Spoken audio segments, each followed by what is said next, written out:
Oh my, I was muted and I've been ranting and talking and talking. Good Lord. All right, the crew channel. Thank you. This is so crazy.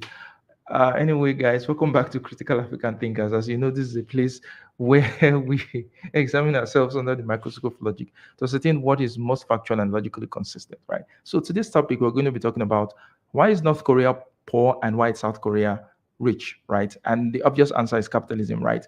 But the truth is, the capitalism, but not for the reasons that you think. I know that the Clue Channel has said that South Korea is rich because of meritocracy. So I would like you to come on to the show after my monologue, and then you defend your points. You tell me um, North Korea is a how North Korea is a meritocracy, how that has helped its economy to grow, right? So if you want to look at superficial comparisons of the two countries, there is no comparison there. The economy of South Korea dwarfs the economy of North Korea by miles, right? If you want by every conceivable metric, South Korea is doing a lot better than North Korea. And North Korea itself, it's a pariah state, it's a dictatorial state, it's a dictatorship. So there is a lot going on there, right? And we know that the dictatorial tendencies of North Korea will definitely impact on its economy, right? But if you want to look at it from a much more holistic perspective, you want to look at it from a 360 perspective, you will know that the world economy is an integrated system. And for any nation that wants to survive or succeed in the economic sphere, in the international economic sphere, you have to play ball, right? You have to play ball with the dominant economic powers, which mostly is the Western, the Western economic powers. If you don't play ball with them, then you're going to have problems. You're going to have issues, right? So when we look at North Korea, part of the problems that North Korea is having is because it's a communist state slash a socialist state, and North Korea is one of the most heavily sanctioned nations on this earth. Sanctions, the United States started putting sanctions on North Korea since the 1950s, right? Up until this point. So there's been sanctions, there's been trade restrictions, there's been seizing of assets, there's been seizures of, there's been so many. The country is politically isolated, is economically sanctioned, is diplomatically isolated as well. So you have to put all those things into context, right? You have to, if you want to make comparisons between these two countries, right? Then the conditions, certain conditions have to be basic, certain conditions have to be the same, right? If one of them is being targeted by the international trade community, right? You don't expect the economy to do as good as the other one that is, that doesn't have those issues. So what would North Korea's economy be if it wasn't facing all those challenges? No, people point to this and say that, oh, this is evidence of the beauties of capitalism, that capitalism is the best economic system and communism slash socialism has failed. Now, I'm not a communist. I'm not making excuses for communism. I'm just making an argument, an objective argument. And I'm saying that, look, it's not as black and white as you want to make it to be. Because if you look at capitalist countries, most people, when they hear capitalist countries, they always go to the Western countries. They always go to, Europe and America. They always go to those developed countries. They fail to realize that there are other countries that are less developed that have problems as well that are capitalist countries, right? Most countries in Africa are capitalist countries. Most countries in the Arab world are capitalist countries. Most countries in other parts of the world are, in fact, you have more capitalist countries in the world than you have socialist countries in the world. But there's still a lot of poverty, there's still a lot of underdevelopment, there's still a lot of problems in these countries. So why hasn't capitalism been able to fix these things, right? That's the question you forgot to ask. Some people would say, oh, it's the political system or it's one thing or the other. Yeah, that's what you say. The excuse, there's always going to be an excuse for capitalism. When it fails, it has to be some other factors. But when it succeeds, it has to be capitalism, right? But when the other economic system fails, it has to be it. Yeah, it's it's socialism that has failed. But when it succeeds, oh, it has to be something else. Talking about how well socialist countries slash communist countries have done. Look at China. China is a communist country or a socialist country, and it has the second largest, biggest economy in the world. How is that possible? How does that even happen? India is another communist country or is another socialist country. Portugal is another socialist country. These countries are doing kind of pretty well, right? And then you look at even Israel itself was a socialist country at its founding. Israel was a socialist country. And there have been research that has shown that socialist countries actually have provide a higher quality of life for its citizens compare at the same level of economic development compared with capitalist countries, right? So how do you explain these things? That's because it's a mixed bag. It's not a situation of, oh, one system is better than the other. Yeah, both systems exist. In some countries they're doing better, in other countries they're not doing as good. So when you look at the capitalist countries that are failing, ask yourself, why are these countries failing? Now um, let's go back to North Korea and South Korea, and we've talked about all the problems with North Korea. Now South Korea is, in fact, has the 11th highest GDP in the world. Fantastic. It's the most developed country in the OECD, right? In terms of education, South Korea is at the top, at one of the, in terms of producing brilliant minds and all that. South Korea is there. But all these things come at a cost, right? Because it's not enough to have wealth. It's not enough to have shiny objects. It's not enough to have, money, right? There are other things that factor into the clue channel. You said people in China exploited. That's how anybody can get rich when you don't pay your people. That point doesn't. I don't know what you're trying to make with that point, right? When you don't pay your people, you're still going to be sabotaging your economy anyway, and you can still say that for the US too, or you can say that for some other countries, right? The capitalists are known to exploit wage labor as well. They don't, some companies don't pay very well. They pay just enough to get their workers to get by, right? So that's not the point, right? Not as if the wealth has to be in one place. So back to what I was saying, let's look at some problems with South Korea itself. South Korea is one of the unhappiest countries in the world, despite all that wealth.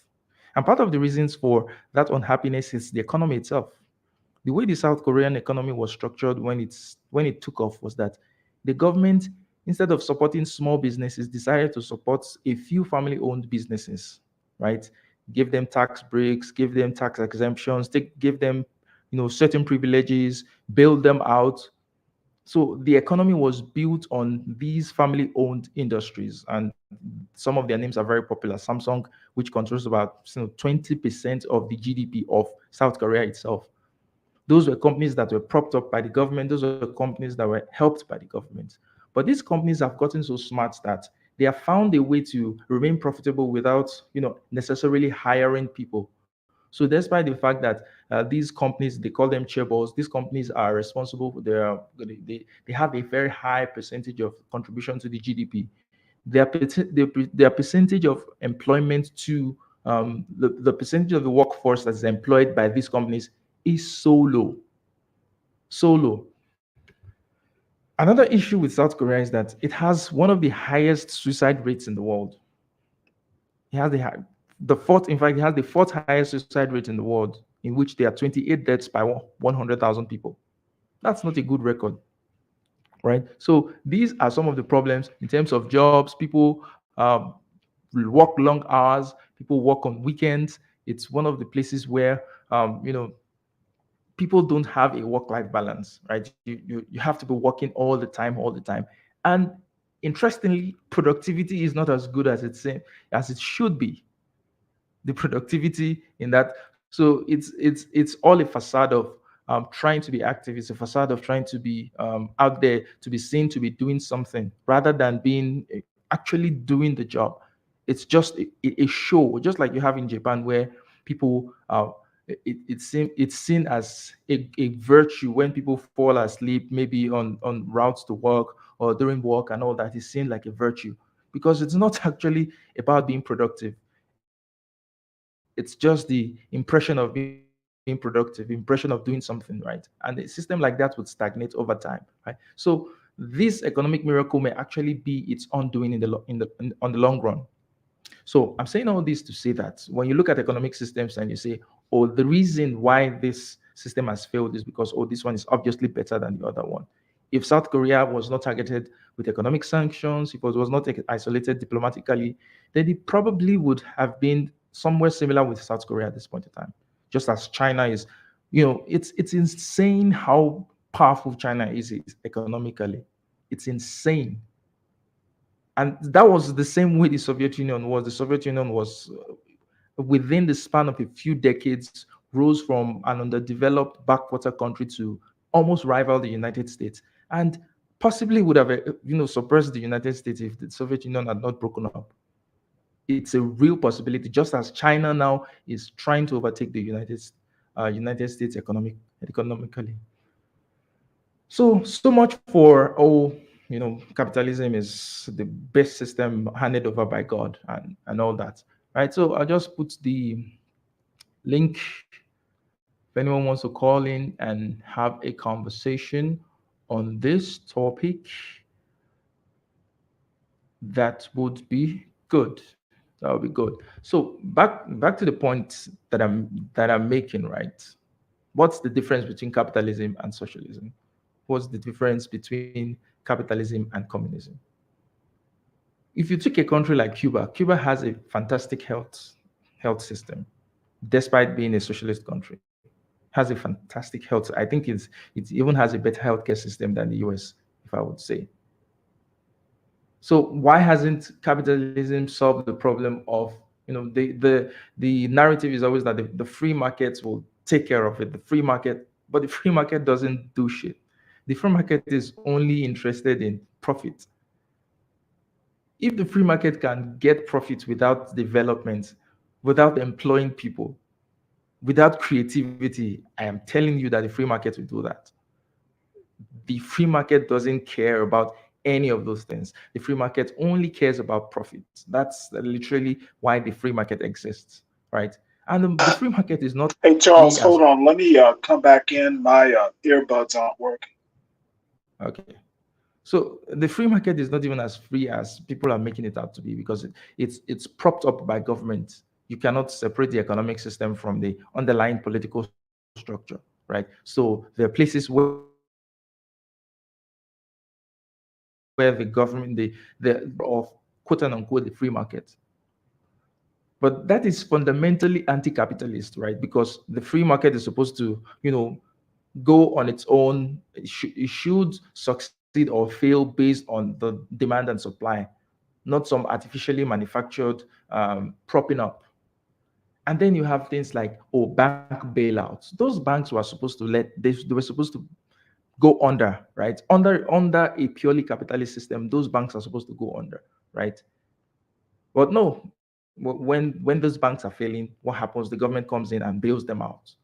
That's not the free market. That's not how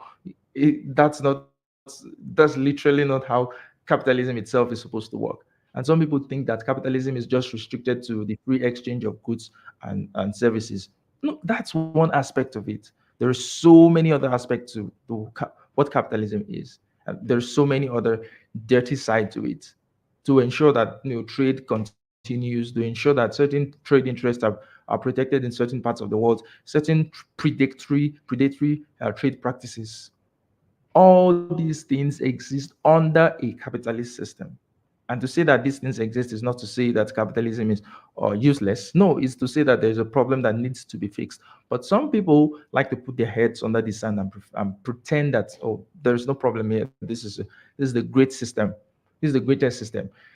So I ask myself, why hasn't the free market solved the issue of poverty? Why hasn't the free market solved the issue of homelessness? Why hasn't the free market solved the problem of addiction? Why hasn't the free market solved so many of the other problems that we see even in developed countries and in developed world? Why hasn't the free market done any of this? Right? Fundamentally, capitalism, if left on its own, is a totally chaotic system. And that's why there are government regulations, because it's a predatory system. That's why government has to check it, which in itself is fundamentally anti-capitalist, right? If you don't put those measures in place, what happens is that you're going to have oligarchies, or what happens, you're going to have monopolies, which is what capitalism tends towards, because the big companies will just subsume the smaller companies, will just take them over, and then you have monopolies. But that's why government puts in antitrust laws, because they know that this system is, fundamentally predatory, right? So I think, these comparisons of, capitalism is good, communism is bad, and the result is same in North Korea and South Korea. I don't think it's a fair comparison. Stanley, welcome to the conversation.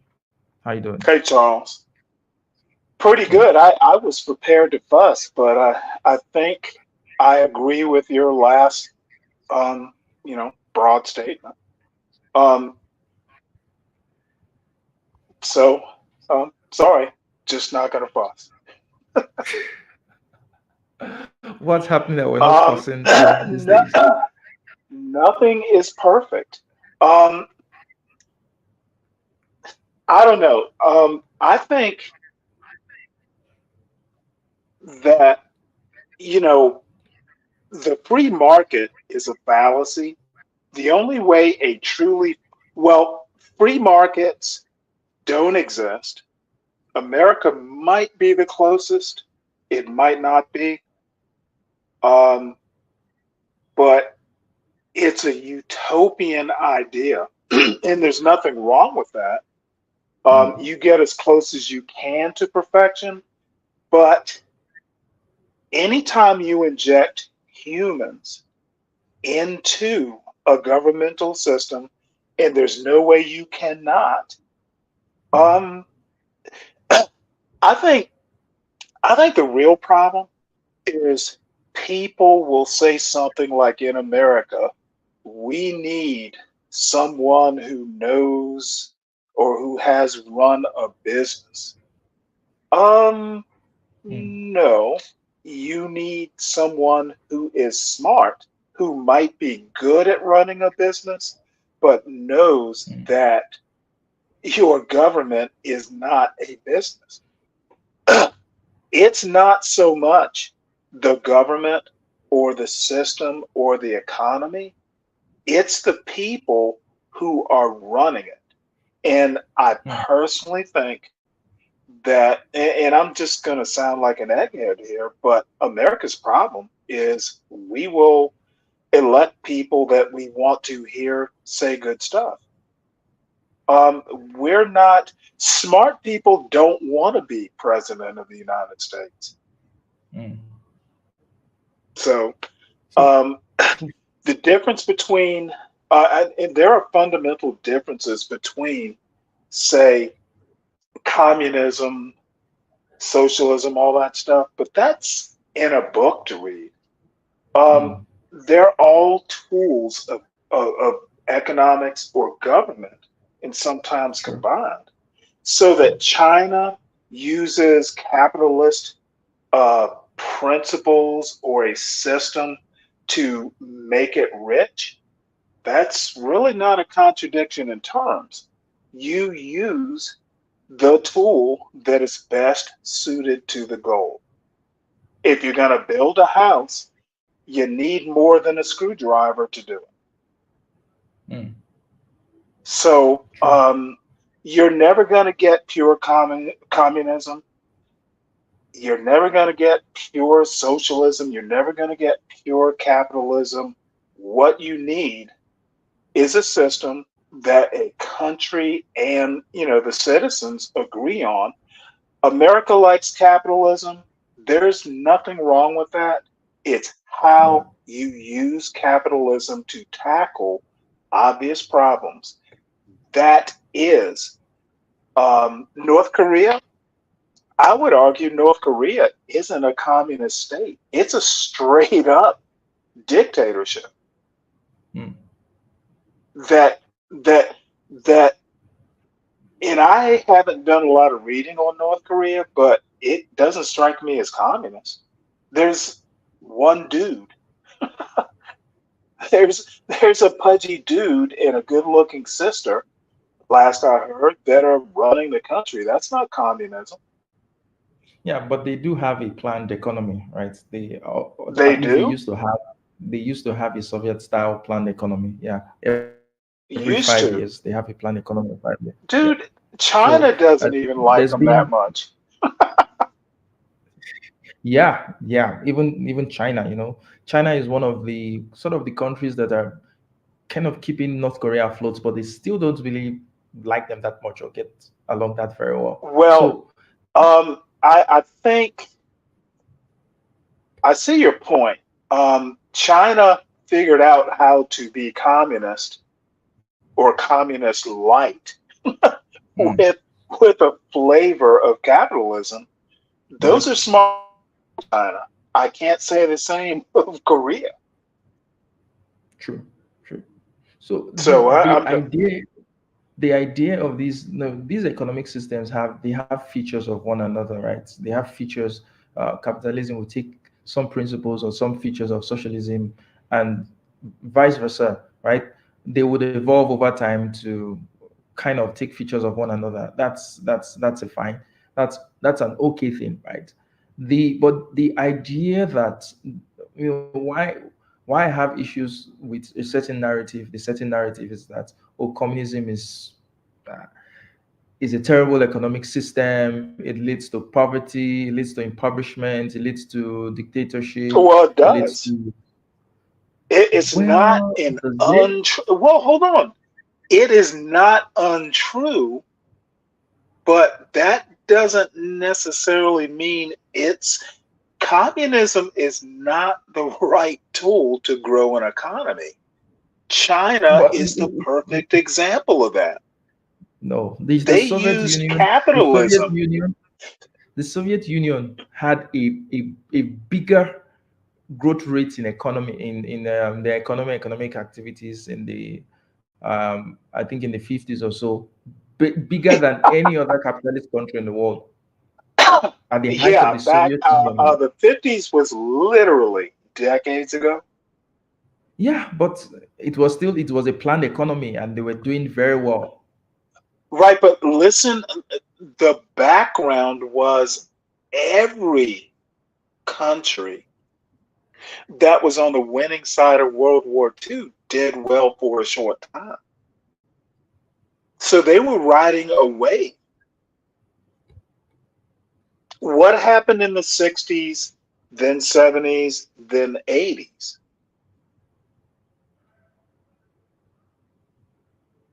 Well, Everyone was doing well in the 50s. Europe did okay with the Marshall Plan. It's never as simple as Russia did very well. In the end, and you're gonna love this joke I'm gonna make, but in the end, no, I won't make the joke. China proved smarter than Russia in a communist. If you're gonna run a communist country, China won. And to a yep. certain extent, so did Cuba, but that's a very controversial thing that I'd have to go point by point, very different histories, etc. But in the end, the two big communist countries, one still exists and is threatening to, and I don't think it's a threat, but China could be the biggest economy, or was like 5 years ago they were projected to be. I don't think that's going to happen. But China was smarter with their communism. They used the right tool for the right job. Russia, they So were true looking believers. at a country like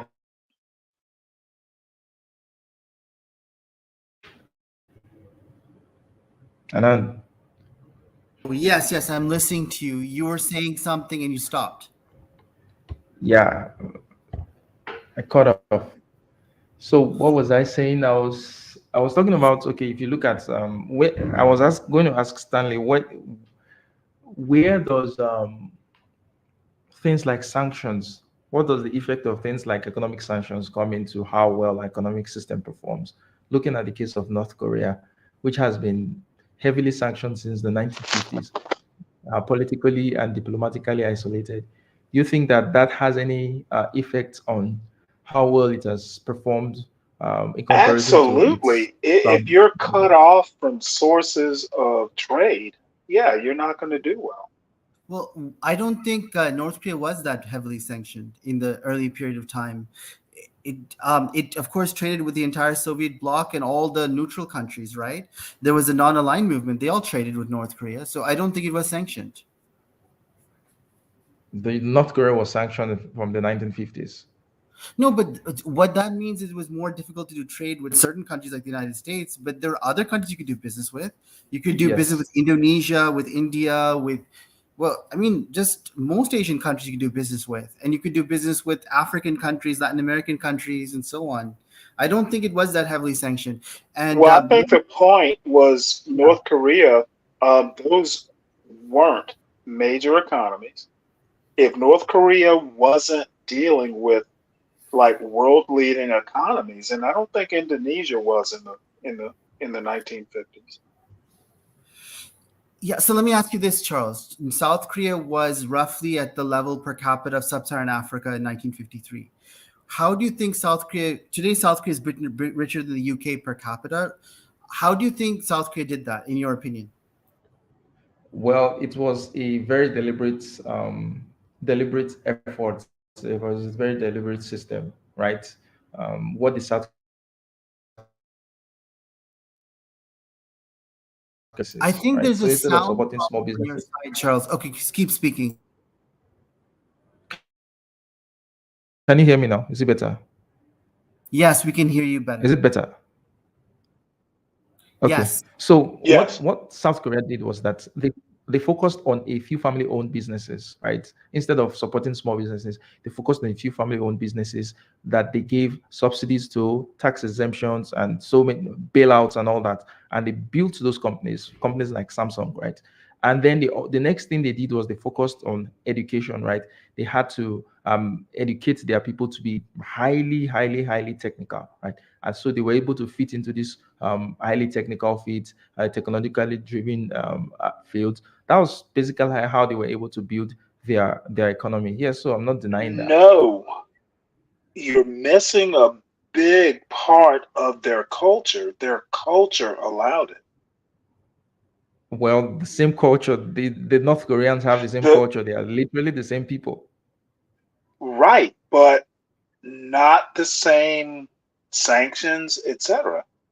And part of what I'm saying is comparing South Korea or North Korea with, GDP in some African country, numbers, depending on pure numbers, defies common sense.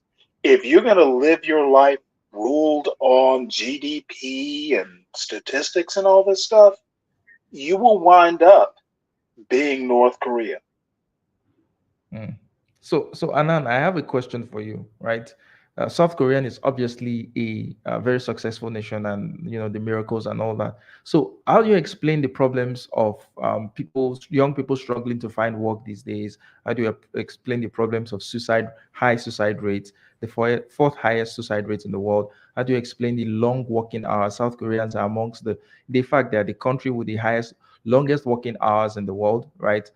Even working weekends where people are essentially slaves to their companies. That there is no work-life balance and so many other things. How do you explain that yeah. as part of how do you just oppose that So with the I, success that they've had? I would suggest you talk to Gio about this, and he's because he would give you a great explanation. But there's a price, Charles. There's a price when you go from being sub-Saharan Africa to being richer than the UK. There's a price to be paid. It's incredibly hard. You have to work insane hours. You have to study all the time. I mean, you must know about South Korean schools. My God, But that it's is so Charles's competitive. point. Yeah. In the end, you're going to get kids who become, well, same thing happened in the US, but you're going to get kids who grow up to be, in their 30s and 40s, and their kids are going to go, what on earth did y'all do? So Stanley, I'm South gonna Korea, South Korea is going to go through this. okay. I want to just share, Charles. You didn't mention the biggest problem in South Korea. Those are all small fries. South Korea, if I memory serves, only has 0.87 children per woman, right? 2.1 is replacement rate. That is the catastrophe of South Korea. And unless they can Yeah, fix that, South Korea is going to implode. So It, it's yes, what something has it's gone very what bad. the and that is linked to all these other problems that we just talked about, right? If people are not able to have a good work life balance, they're not going to be making babies, right? If people are stressed out, they're excellent, not going to be making Um, babies. If they are struggling to find employment, they're not going to be making babies. excellent. So at what cost? What cost is this development if it's for a short while and it's just going to implode in a couple of decades? Well, let me ask you this, Charles. This is a pan-Asian problem. Where in Asia are they having enough babies? I mean, aside from some Muslim majority countries, it's across Asia they're not having babies. Israel is also having babies, but like India's You're non-Muslim population obfuscating. is shrinking. No, I'm not. China has Yes, you are. 1.1 children per woman, right, Charles? You're It's this is reverting an to Asian cultural. statistics and not common sense. This is a cultural problem, Charles, that is eating Asia alive. And it doesn't know, even America has this problem too, not as bad as Asians do. And look, Charles, this is a huge problem. This is something that no one in Asia knows how to tackle.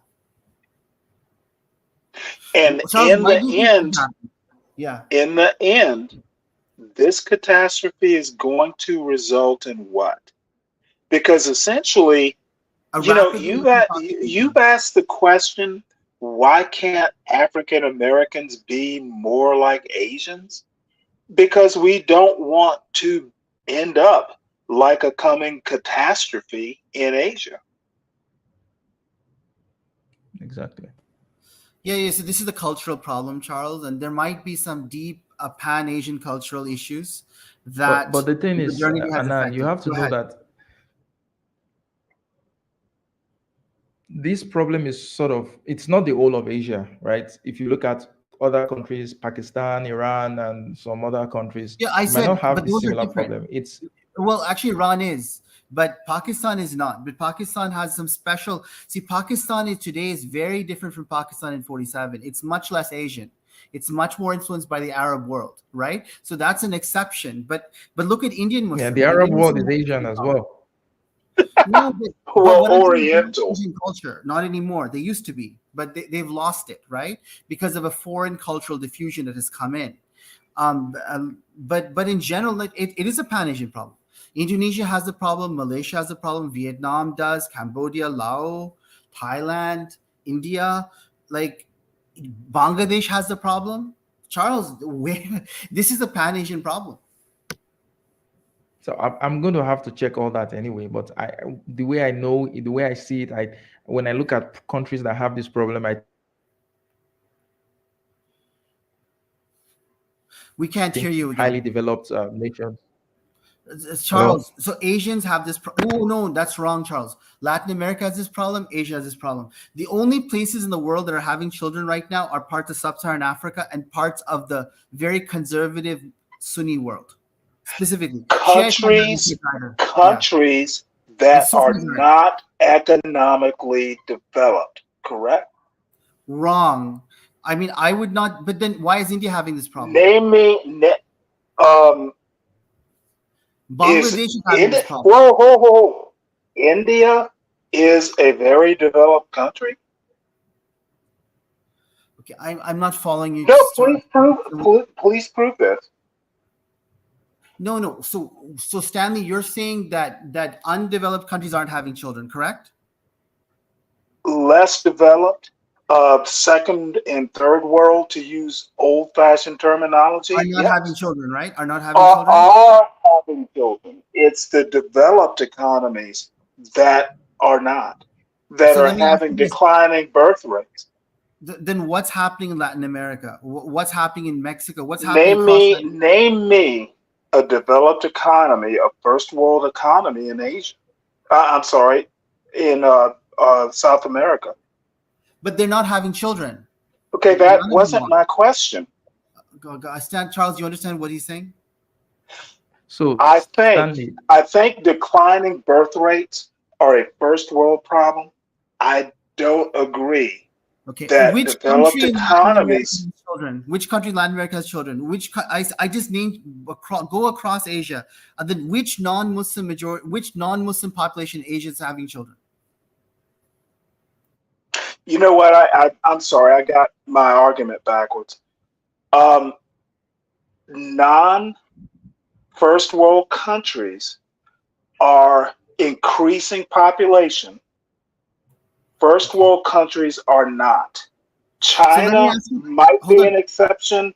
India might be an exception. But outside of those two, I cannot think of Indonesia, a first Bangladesh. world economy that is not shrinking in birth rate. So Stanley, most of the world's population lives in Asia, right, Stanley? So it's that what you're saying. India has about the same population as the entire continent of Africa. I don't remember what it is. Can you guys look it up? Is it 280 million in Indonesia? These are not small countries. Bangladesh is not a small country, and they're having this problem of children. Laos, Cambodia, Vietnam. So Charles. There's a cultural phenomenon. I don't know what Africa has done, but Africa has done something culturally that allows them to keep having children.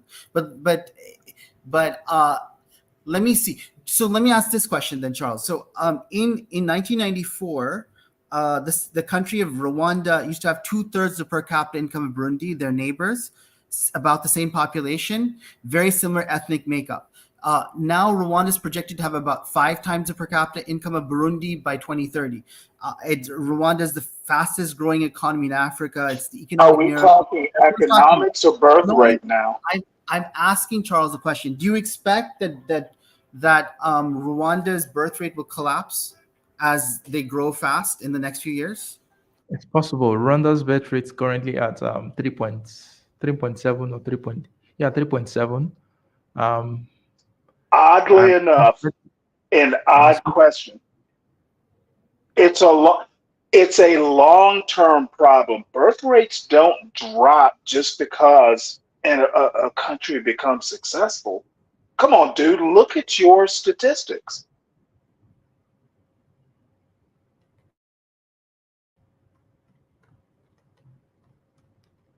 so Anand, what are you saying is responsible for these falling birth rates in I think there's a in cultural Asia? problem. I think a lot of it may have to do with the woke kind of global cultural milieu, which is completely dominating Asia, right? And it's also dominating Europe and Latin America and North America.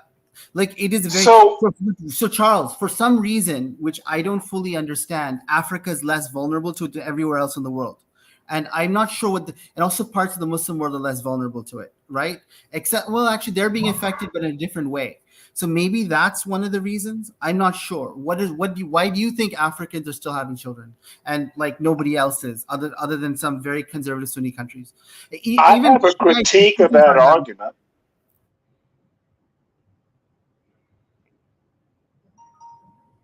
Okay, so can you guys hear me? I just looked now. India's birth rate is around 2.05, and replacement birth rate and optimal replacement birth rate is around 2.1. So it's not so far. In India is So not. Charles. So I'm looking. I know the data quite well. India's non-Muslim population is shrinking. It's just the Muslim population that has the high birth rate, and that is collapsing.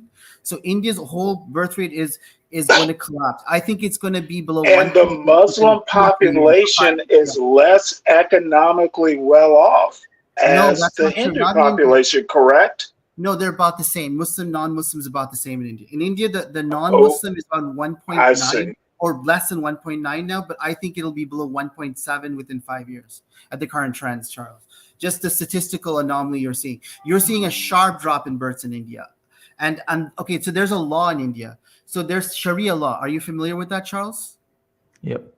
So Sharia law Well, applies hold on one for sec. Muslims. Let me explain the relevance, Stanley. So because of So, that, Muslim can get. increasing economy into a Let first me world economy. Hold on, let me explain Stanley, something let to him Charles, finish. please. Okay, so a Muslim can get married at the age of 15, A non-Muslim in India can only get married if they're 21, both males and females. Currently the Indian government is pushing hard for something called Uniform Civil Code. So the same law applies to everyone, so that all the Muslim women and girls and LGBT plus get the same rights as everybody else. And it's extremely popular among Muslim women, extremely popular. And this is they're trying to get the Muslim vote out, so that's why they're doing that. But and I think it's going to pass. So when that passes, then the marriage rate for Muslims will rise to 21 for men and women. And once that happens, many people think the Muslim birth rate will drop to the non-Muslim birth rate instantly, right? So it'll start shrinking again. So this is going to happen very fast, Charles.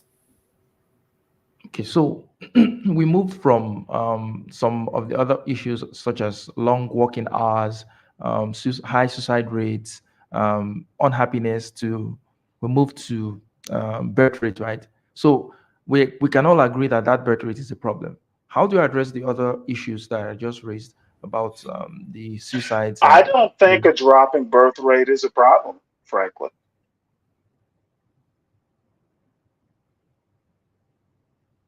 mm.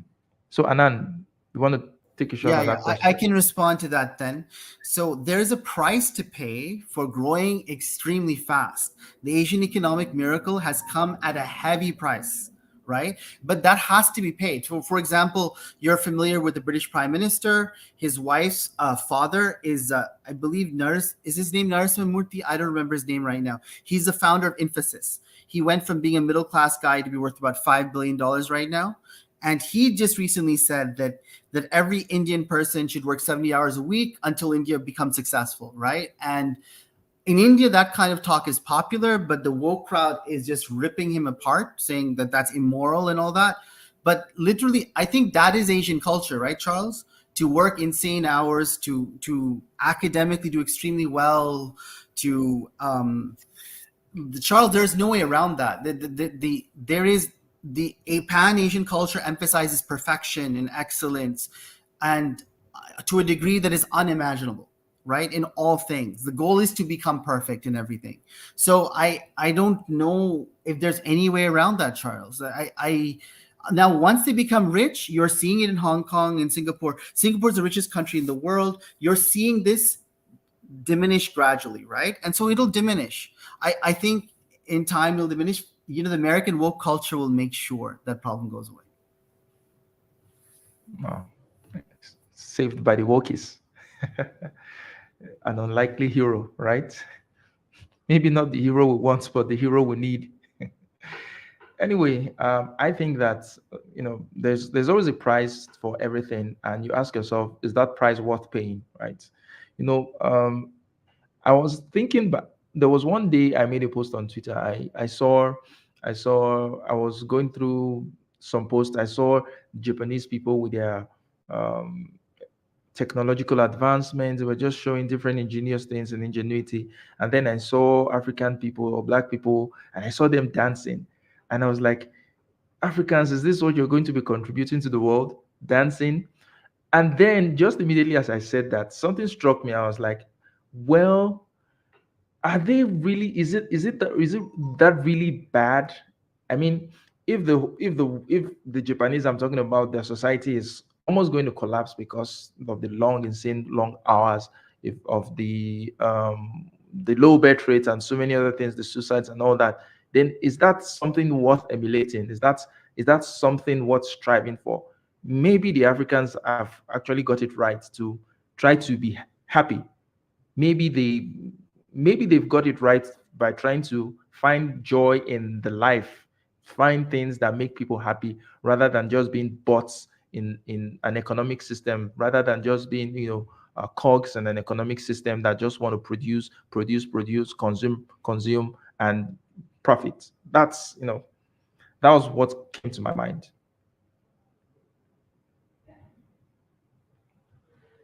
Well, I have a response. Yeah, go ahead. Um, Renaissance people. Um, Look at Japan. um, Not just the history anyone can look up, but they're not even. Are they? even in the top five economies, they suffered for their success. No, they are the Um, third largest economy in the world. well, for a while there, they were depressed. My bad. I think your point is knowing how to be successful and happy and not make being success like your driving force in life. I think that's what the African diaspora gets. Sometimes wrong, sometimes we forget, but that's the strength of the African diaspora. Yeah. And I think that balance is something that's needed, right? So you don't sacrifice one for the other, right? I think it's a Or balance know thing. when to sacrifice. Sometimes you have to, but not all the time. It can't be your True, guiding principle. true. Shukri, can you call in? Shukri is saying yes. Two success fast can be disastrous. Yeah, true. It can. It can be. People can become captive to their own success. They can become undone by their own success. Yeah. So Anan, Nouveau riche, and the perfect example is lottery winners in America. It happens all the time where lottery winners will make like huge amounts of money and lose hmm, that's interesting. Samia, welcome to the conversation. How you doing? I'm good. How are you? How is everyone? Very, very fine. So let's hear your thoughts on the topic. Yeah, I just came in at the very last part of what you guys were talking about the birth rate and the economy and I'll just share I'm African as well. I'm from Somalia and so our Cool. president, yeah, where do you mind me asking where you're from? I know the other two I'm people in from the room. Nigeria. I'm from Nigeria. Nigeria. Okay, Yeah. wonderful. So I'm friends with Stanley and Annan. So I was just gonna say that our one of the problems that our president faced, Siad Barre, the last one before the collapse, was he was trying to change the country way too fast. And Mm, so we're 90% nomadic. There wasn't really any like formal education. It was just undeveloped in so many places. But he wanted to like the stuff he was imagining. He was very ambitious, and I think he did love his people. I know people hate him, but he was trying to take a country that was like so behind in terms of if we're measuring it with the West to like 1,000 years. Like he was trying to like fix 1,000 years, if that makes sense, of neglect, and saying, okay, we're gonna get a written language now. We're gonna do all this. So that all had an effect, and I think it was the curse of trying to make it grow too fast. So I do believe that's a problem, as Stanley said. Now going back to the birth rate with Anan, it 100% works, and if you take Muslims that live in like Canada or America, you'll notice they have lower rates of birth rate as well. So you're absolutely right that if they actually no, I had a question then. Are the Indian Muslims, do they still attend post secondary? Does the culture of trying to overachieve apply to them too? Because if you have one population having kids at like 15, which is normal in a lot of the Muslim countries, 16, my mom was 17, um, if you have that situation, of course they're gonna have more kids because what else are they supposed to do with their time? They're not in school, they're not at work. You get what I'm saying? So yeah. that would have to be fixed. But if you look at Muslims that live in America, can any of those countries, they become just like everyone else. Their birth rate gets lower too, because they start focusing on education and so on. So yeah, I do think changing the age and them having the same culture in terms of force making them go to school and not making them but like giving them that pressure to have to go to school and get educated, that will delay the birth rate significantly. That's all I want to share. Thank you. Yeah. Well, Thank you, I have Samia. a comment. When I grow up, I want to be like Samia. Stanley, you are way much more grown than Samia. So, Okay, uh, everybody, we are all Chloe. but not yeah, we're all mentally. Chloe. Yeah, just very quickly, Sammy, on the point you made, it's hard to have this granular breakdown, but there is a fear that the Muslims that are not having children are the Shiites and the Sufis and the liberal Muslims, and that the conservative Sunnis may still be having lots of kids.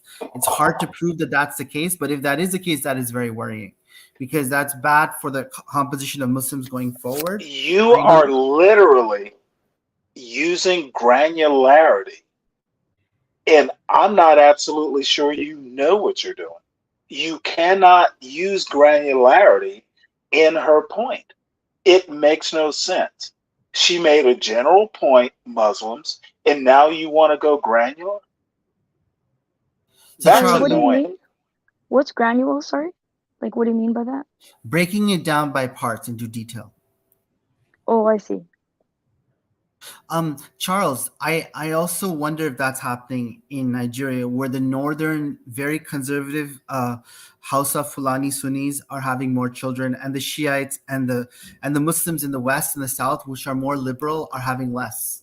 And I don't have data on that. But the good news about Nigeria is that even the non-Muslims are still having children there. So I don't think the situation there is as critical. But I don't know the data for Yeah. Nigeria. So I'm even currently in northern Nigeria, and I'm surprised at how young the women with kids are here. You see very young, young women, young ladies, very very young, and they're with kids already. So yeah, the birth rate here is quite high. The birth rate in the north, yes, higher than down south, but not so different. It's not as if we're having challenges down south with the birth rate as well. But with people getting married at a younger age in the northern part of the country, that's to be expected. Just like Samia said, when they are not in school, they're not at work. What else are they supposed to be doing with their time?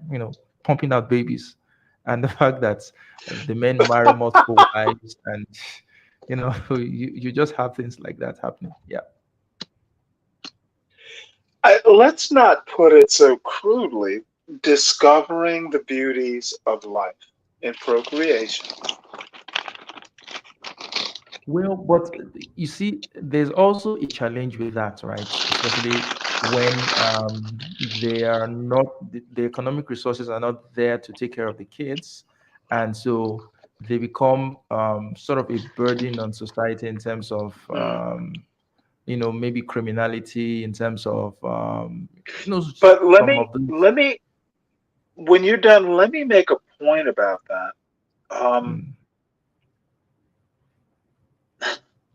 I don't know. I don't think you can just assume everyone who wants to procreate wants to be criminal. No, no, I'm not saying You're that.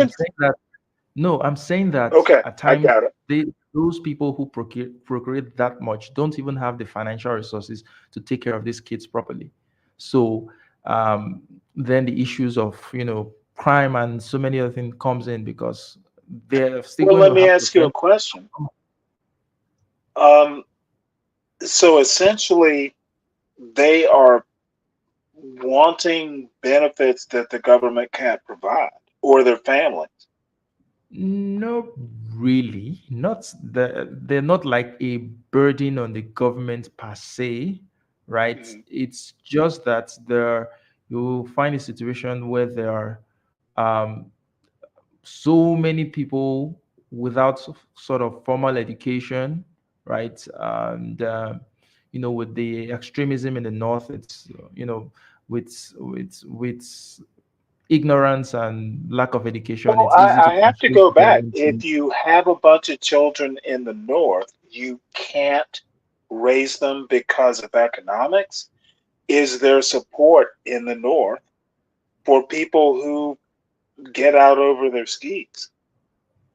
There's no support per se. Most of the support you will get is maybe in terms of healthcare, because the Mhm. north, the governments of the north, they are much more involved in providing healthcare for the people. For example, you can go to the Hmm. hospital, and even if you don't have money, you'll still be attended to, right? Down south, you're on your own. You're literally, it's like in America, you're literally on your own. No one's going to come to your aid, Well, right? And it's so ironic, because if you look at it, it's not as if there are different policies. It's just that the government in the north are much more responsive to social issues in terms of providing. There's more mhm, poverty, absolute poverty in the north, all right, but they are more responsive in providing certain, especially in healthcare, certain mhm, benefits to their people than those mhm, down south. I was speaking with a pharmacist a few days ago, and she was saying that the northern politicians and their senators, what they do is they actually save, they donate money from their salaries to mhm. fund these programs. It's not official government policy, but they just donate money from their salaries and put it somewhere. So if there's someone in need of help, healthcare, and Oh, a wow. mother comes to give birth and they can't put the bill, they'll just pay from there. Down south, Mhm. the governors will steal the money that was even supposed to be for any of these things. They'll steal the money. They'll God. So So Charles, I want yeah, to emphasize this. This problem is the reason the North is like this is a massive cross subsidy, partly to stop the Fulani tribesmen and Daesh. The South is paying for the North's healthcare, right? And the West is paying for it. And that's one well, reason you have not far fewer necessarily social really. services in the South and in the West. No. And of So course, did you listen to what I just said? I Right? explained it to you, Most but of but these the North policies doesn't pay are for not. it. The South. No. He And listen to and what I'm I saying. just explained it to you. These policies are not like federal policies per se, right? These are state government these are, Yeah. So Charles, who funds And the states? yeah. Who leaders, the funds? leaders doing these things on their own, right? So No, they don't the have the money for it, Charles. who You funds the just state? The made Federal the a government. federal government funds perfect, Charles. the You federal just government funds made, the state, but sorry, go ahead, Charles, Stanley. what a non doesn't understand. You just made a perfect American Republican. Help yourself, charity if you need it. You just made a perfect American Republican point. It's not the government that's helping. And he barely understood your point. He didn't listen. So, Sorry. Anan, May I? Sorry. go May I ahead. just ask clarification? So, Yeah. I'm not familiar with Nigeria. So, as much. So, my thing is the north where the Muslims live, and the south is where the non-Muslims live. Is that how it is? Yes. So the north is where most is mostly Muslim, although there are still a lot of Christians, right? But the north is Muslim dominated and the south is Christian dominated. Yes. Oh, so, do you see also the same birth rate problem with that Anansis in India? Are the north more babies? Yeah, they're making more babies in the north, definitely, than the south. Okay. Okay. My thing is that I don't know. I don't understand the obsession, like the anger towards people that are having kids, because that is the actual natural thing humans are supposed to do. I don't understand why they don't have the anger towards the people that don't want to have kids, because that's actually going against nature. It's the people that are having kids that are doing what our ancestors always Mm, did. So why the anger to them? Why, instead of trying to stop them from having a lot of kids, why don't you cool. encourage the ones that No don't have one, enough no kids one has to have talked more? about stopping. No one has talked about stopping No, not births. stopping, Stanley. No, no, I don't mean stopping, but more so I'm talking about complaining, because I think what it is No that the one has world. complained. No, no, I'm not talking about just you guys alone. I'm talking about like stuff I've heard about the birth rate problem, like outside of this. I mean, so Stanley, perhaps maybe I don't know if you heard, but it's like, to me it just sounds like they're saying, oh, the people that we want are not having kids, and the people we don't want are having too many kids. That's Well, literally their problem. Samia, you know me. What will be will be. Um, Me too. I agree with you. and maybe it's you're not old. I am. What will be will be. Just be responsible for what will be. So I sort of see a link between development, economic development, the type of industry that people have with, I see it as inversely sort of correlated to birth rate, right? So if you come like down south in Nigeria, where it's more an industrialized setting, where people work long hours and all that, where people are more materially inclined to have, the material things of life, you will find that people are opting to have less babies, right? Because they are concerned about how are we going to financially take care of these kids, to give them the best education, to give them the best a life and the best material, take care of their material needs. So that's a big driving factor in why people are deliberately not wanting to have kids, right?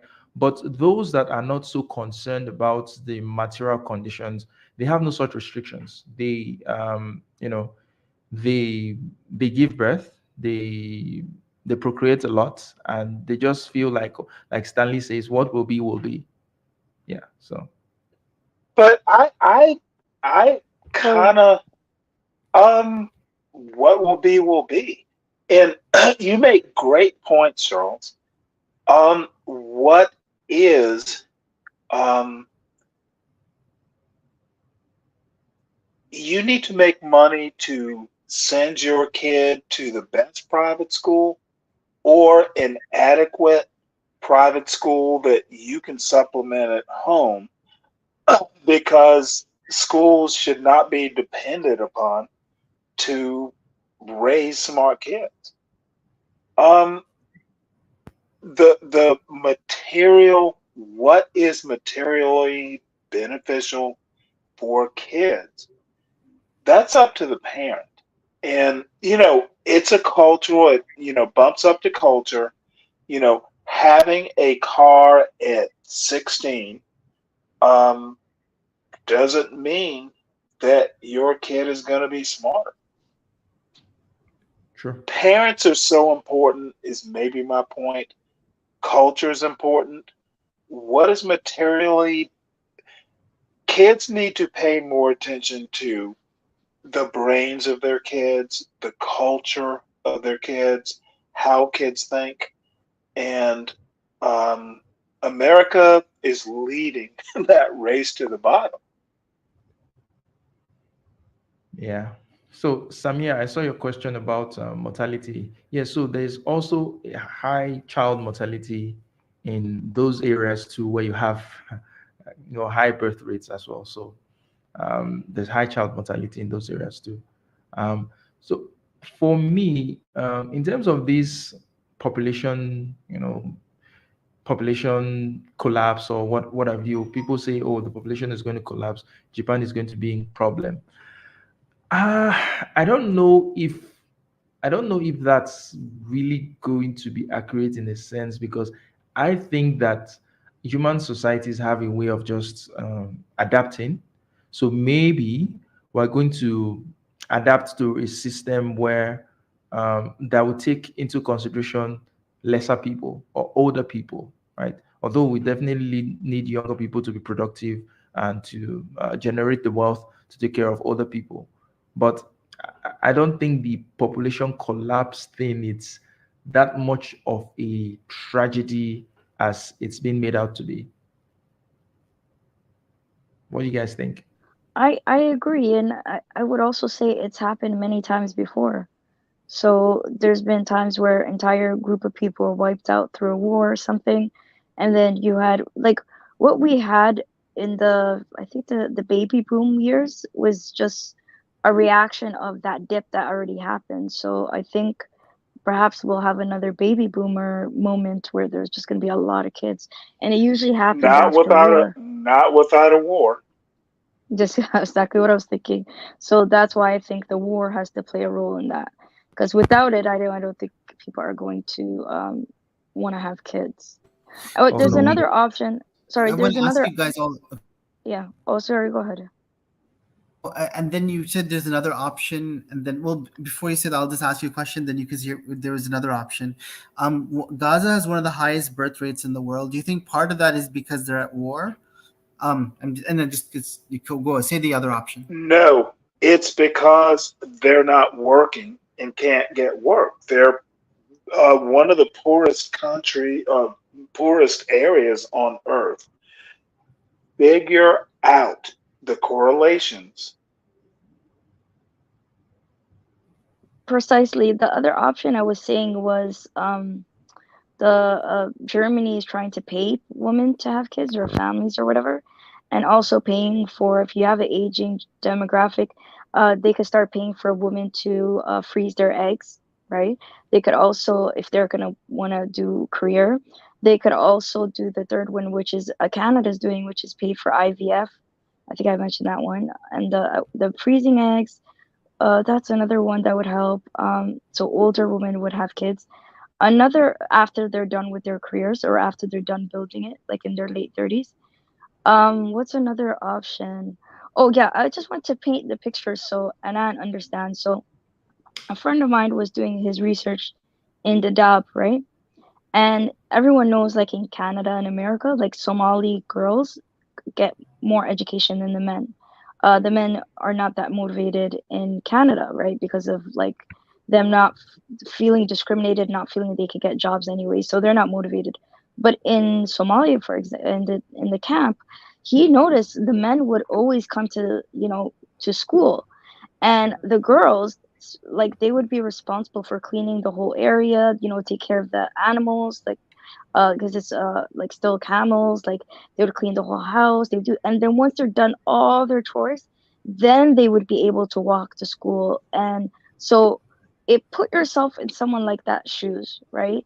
And remember, there's no job after this either. There's no job. So you're going to do all that hard work for you to then walk to school, and there is no job after. Does that make any sense as to why someone would partake in it?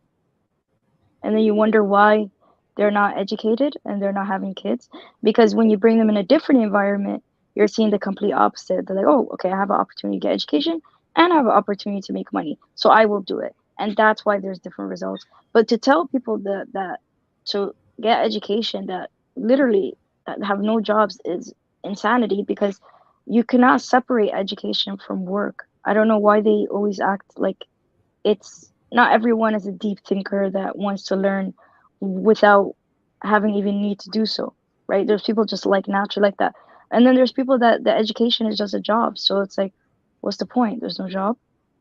I'm not going to do anything. I'm just going to wait to get married. Bravo.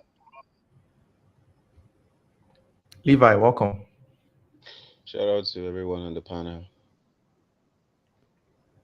Hello. Hi, how you doing? I'm good. I'm good. It's Hi, Levi. nice to be here. Yeah, so let's hear your thoughts on the topic and on what you've heard so far. Yeah. Actually, I just got in. I haven't really heard much about what you guys are discussing. I was just intending to stay and just get a grasp of what the conversation was about before I get in of my study. Yeah. FYI, Charles, I looked up something on Nigeria. Half the tax revenue in Nigeria now doesn't come from oil. That is interesting. However, if you look at the per capita income by state, the North is still much, much poorer than the South, right? So Yeah, again, the states, they get money from the central, and that's how they pay for all these things. And it's correct, Charles, yes, because yes. because Boko Haram, Daesh is a massive threat. So they're spending. The problem is Nigeria. It's unclear if Nigeria can afford it long term. So that's the problem. That's why Nigeria is So in what such do you think? financial What do shape. you think we can afford in the long term? What exactly? Well, so for that to happen, Nigeria has to have rapid non-oil GDP growth, right? For And what that to happen? What to happen? for Nigeria to be able to keep this subsidy going in the north indefinitely is what I mean. It's not a subsidy. It's not a subsidy. That's how our system works. It's a federal system where all the states. Okay, well, you are saying that it's a subsidy in the sense that the north, they are not as economically buoyant, so the south, the wealth from the south is sort of subsidizing the north. Is that what you're saying? Yes. Yeah, that's pretty Well, much it. Right. That's But the way it's Nigeria always still has to grow for that to work long term. So other countries can sustain it because they have growing economies, right? So Nigeria needs to increase non-oil GDP for and generate a lot of tax revenue to pay for this. yeah, And that's how something that needs to happen though. how's the Yeah, you role know, that that's country something that was needs the to happen. We need to grow the non-oil sector, right? I think one of our biggest problem is over reliance on oil, the money that's been coming from oil, and then just doing the federal allocations. But these allocations are not even shared equally, right? There are still preferences. Some states get higher allocations. For example, the states where the oil is coming from, those states get higher allocations than other states. And but the uh, they just steal the money. The politicians just steal the money. Like the state where I'm from has, if not the third highest allocation in the country. But the corruption and all that doesn't. You don't see the effect of that money coming to those places because they're just squandered. And the southern politicians are much more the bigger culprits of this problem than even the northern politicians. Um, I believe that if the north was just as economically prosperous as the south is, they'll do better. They would have been better in so many ways than what we see down south. There's just so many potential down south that's being wasted because of irresponsible governance. There's a body called the NDDC, that's the Niger Delta Development Commission, which is supposed to be responsible for certain projects in the Niger Delta region, where most of the oil wealth is from. That's where I'm from. Now you can imagine that the federal government gives billions of naira to that body every year to carry out certain projects, but they just steal the money. They have thousands of uncompleted projects. I think about 2 years ago there was an uproar. There were some investigations going on, some shamble investigations that nothing will come out of it. I mean, not hundreds of projects, uncompleted projects, thousands of uncompleted projects for which money has been disbursed, right? The full money has been disbursed by the federal government to these agencies to carry out these projects in communities, building roads, electricity, and so many other things, and nothing comes out of it. So let me I ask think it's this: a question. why are these contracts not auctioned off? Auctioned off to. Where multiple competitors compete for it? Why is that not happening? Well, they would definitely, in terms of implementation of the project, they have to, if, for example, if you want to fix roads, it's not the agency that is going to do it. They're going to get contractors, right, to do all that. So that comes in at a certain point. But where the challenge is the agency itself, which is like a middleman between the government and the contractors that are going to do it. They just steal the money.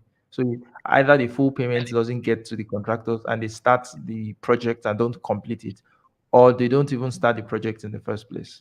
So, Levi, you wanted to say something. I think it's a result of irresponsibility of government. They You're in the quite matrix. frankly they have no idea what they're doing. In my opinion, they have no ideas with which or don't know implement to solve them. They even have ourselves like the NDC Levi, your that network is doing breaking up real bad. right. Wow. Can you hear me now? Still breaking up. Well, I'm in some kind of very well. You guys might have to come back on this. Let me check out my Still breaking up. leave. Anand, you were going to say something. Please go ahead. Yeah. Um, why, in your view, is India Nigeria's largest trading partner? Do you think it's just a coincidence of how the contracts ended up? I don't know. Probably, maybe. I don't know why that is. Okay. Well, I don't know why that is, but in terms of pharmaceuticals, India, Nigeria does a lot of business with pharmaceuticals. At least that's the space I'm in, so I know that. There's also a lot of trade with China. Yeah, so yeah. Right, those are the two largest trading partners. But for some reason, well, the vast majority of Nigeria's exports is just oil. It's not business services. Yep. It's Yep. not. It's not exports of manufactured goods, whether Yep. tech or non-tech. It's not, and I that is something that has to change, right? For True. Nigeria to develop. Um, why do you think it's being sold to India per se? Is it just because of the?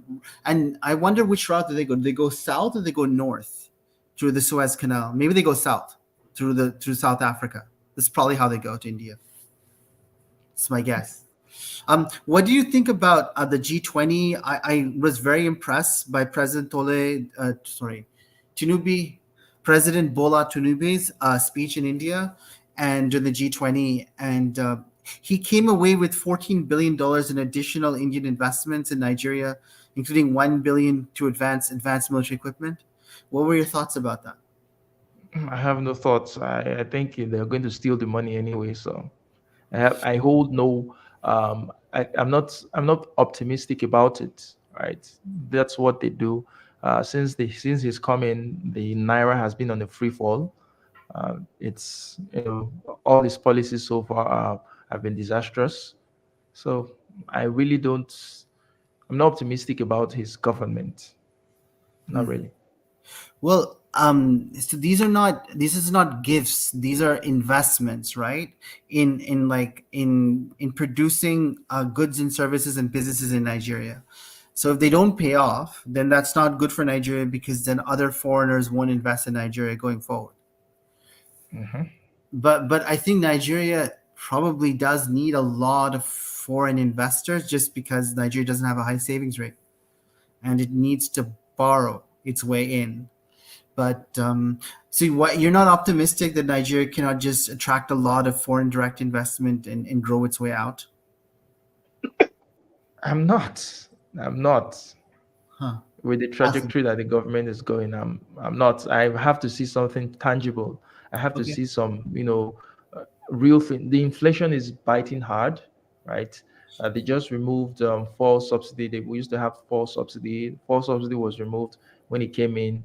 So you're paying for gas. You're paying close to 6 times or more what you used to pay per liter, and it's affecting because the electricity is not so stable. So a lot of industries, a lot of companies are dependent on using their generators to run their operations. So operational costs has gone high. The country is also very import dependent. Now the exchange rate is so high, so there's a lot of cost of goods and services have gone up. Cost of transportation has gone up. Cost of feeding, everything is up and up and up and up. So the inflation is biting Yeah. hard. So Charles, one reason that has happened is Bola Tinubu wants to increase exports. So by making it cheaper for foreigners to buy things in Nigeria, he's hoping that Nigeria will produce a lot more stuff, and a lot of But foreigners he will buy hasn't some of built Nigerian those stuff. industries. Those industries have not been built yet. Those industries that will have the capacity to export, they've not been built. So Okay. the So you don't think environment it? for them to be built is not even there, right? There's no electricity, there's no security in certain parts of the country, right? And certain parts of the country, people can't go to their farms or go to work. Like in the eastern part of the country, where there are secessionist movement, on Mondays, all economic activities are grounded on Mondays because the terrorists will not let people come out on Mondays. They call Yeah, it a so, sit so at home. Charles, what you're saying So is true. So what Nigeria needs is a graduated policy. Many states are not going to develop, but some states should develop, right? China did this. Many countries do this. They target certain states and try to grow those states, and they increase regional inequality. But over time, they're called ink spots. Those ink spots grow, right? There are 8 African countries that are doing well economically. There's Seychelles and Mauritius, which are tiny. Botswana, then there's Rwanda, there's Tanzania, Kenya, Uganda, and Ethiopia. Why do you think that southern and western Nigeria cannot join those areas and become fast growing? And in time, who knows if that can expand elsewhere? Why do you think that's not possible in the again, I'm saying the south and the west, not in the north where there's a big war. So, the problem of Nigeria defies explanation. There's literally no reason why we should be in this position we are currently. There's literally no reason. All the favorable conditions are there for Nigeria to um, succeed. It's if you talk about the manpower, if you talk about the intellectual capacity, if you talk about the population, if you talk about the natural resources, it's all there. But for some reason, organizing these resources in a way that is productive seems to be so elusive. And maybe Levi can answer that question. He's Nigerian too, so maybe he I have a can theory. tell me why. But I think it's because people don't have rights here. I mean, first of all, they don't have any ability to challenge government because I mean, over in other countries, there is a process to which the government misbehave or if there is a policy or if generally, for example, a particular administration are able to deliver on their promises or even perform optimally, okay, in the eyes of citizens, there's a way, a means of which citizens can go there and get those people attached to elections. And that is even, Levi, you're we need breaking to up a lot. Yeah, Levi, I can't hear a word of what you're saying. It's just one maybe turn off your camera, turn off your video. Is your Yes, video on? Or yeah, turn it off, then try again. Yeah. So All right, how speak, about let's see. now?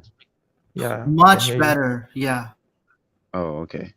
Anyways, what I was actually saying was this, that a lot of us thought about in Nigeria specifically, there's no way that we can challenge the government because there's a process to which, I mean, in developed countries, there's a process to which citizens can actually make their voices heard. And for example, if the government that they put in there to get things done, and to deliver on their promises and that, things of that nature, if the government doesn't perform as good as they should, then the people have the right to go to the polling booth and then vote them out in the next election, right? But in Nigeria, we see a situation whereby in the process of elections, they can't even, I mean, the government cannot even, they're not even interested in fixing the process of how the leaders get elected because they want to use that system, put whoever they want in there to continue the same trend of failed governments, and it's all a mess in Nigeria. So that's basically what I believe, that the government is using the people and they're not even interested in trying to fix the problem because they're there for their own selfish interests. But you see why I say this is a problem that defies logic, right? There are other countries that are corrupt as well, that the leaders are corrupt, but somehow within that corruption they get things done. But here, nothing moves, as in just corruption. Nothing moves, nothing. So if they are trying to get power for the sake of power, I don't understand why people just want power for the sake of power. And there Of is course, no of course, they want. I it's mean, we're humans. That's what humans are. I mean, there's some people in this world who are so narcissistic, who want to control everything, they want everything to their commands. I mean, we have dictators everywhere around the world, so it's reasonable to assume that they just want power because they want control. And to have millions of people. I mean, just look at our last. I mean, our current president said before the election, he said it's my turn to become president. And then the powers that be got him into the position, in my opinion. Forget what people say, forget oh, the, Levi, you're breaking up again real bad. so it's crazy in Nigeria because I think they just want control, and this is what happens when you allow human beings to have absolute control over government in every level. Talking about the executive, the judiciary, and the legislature.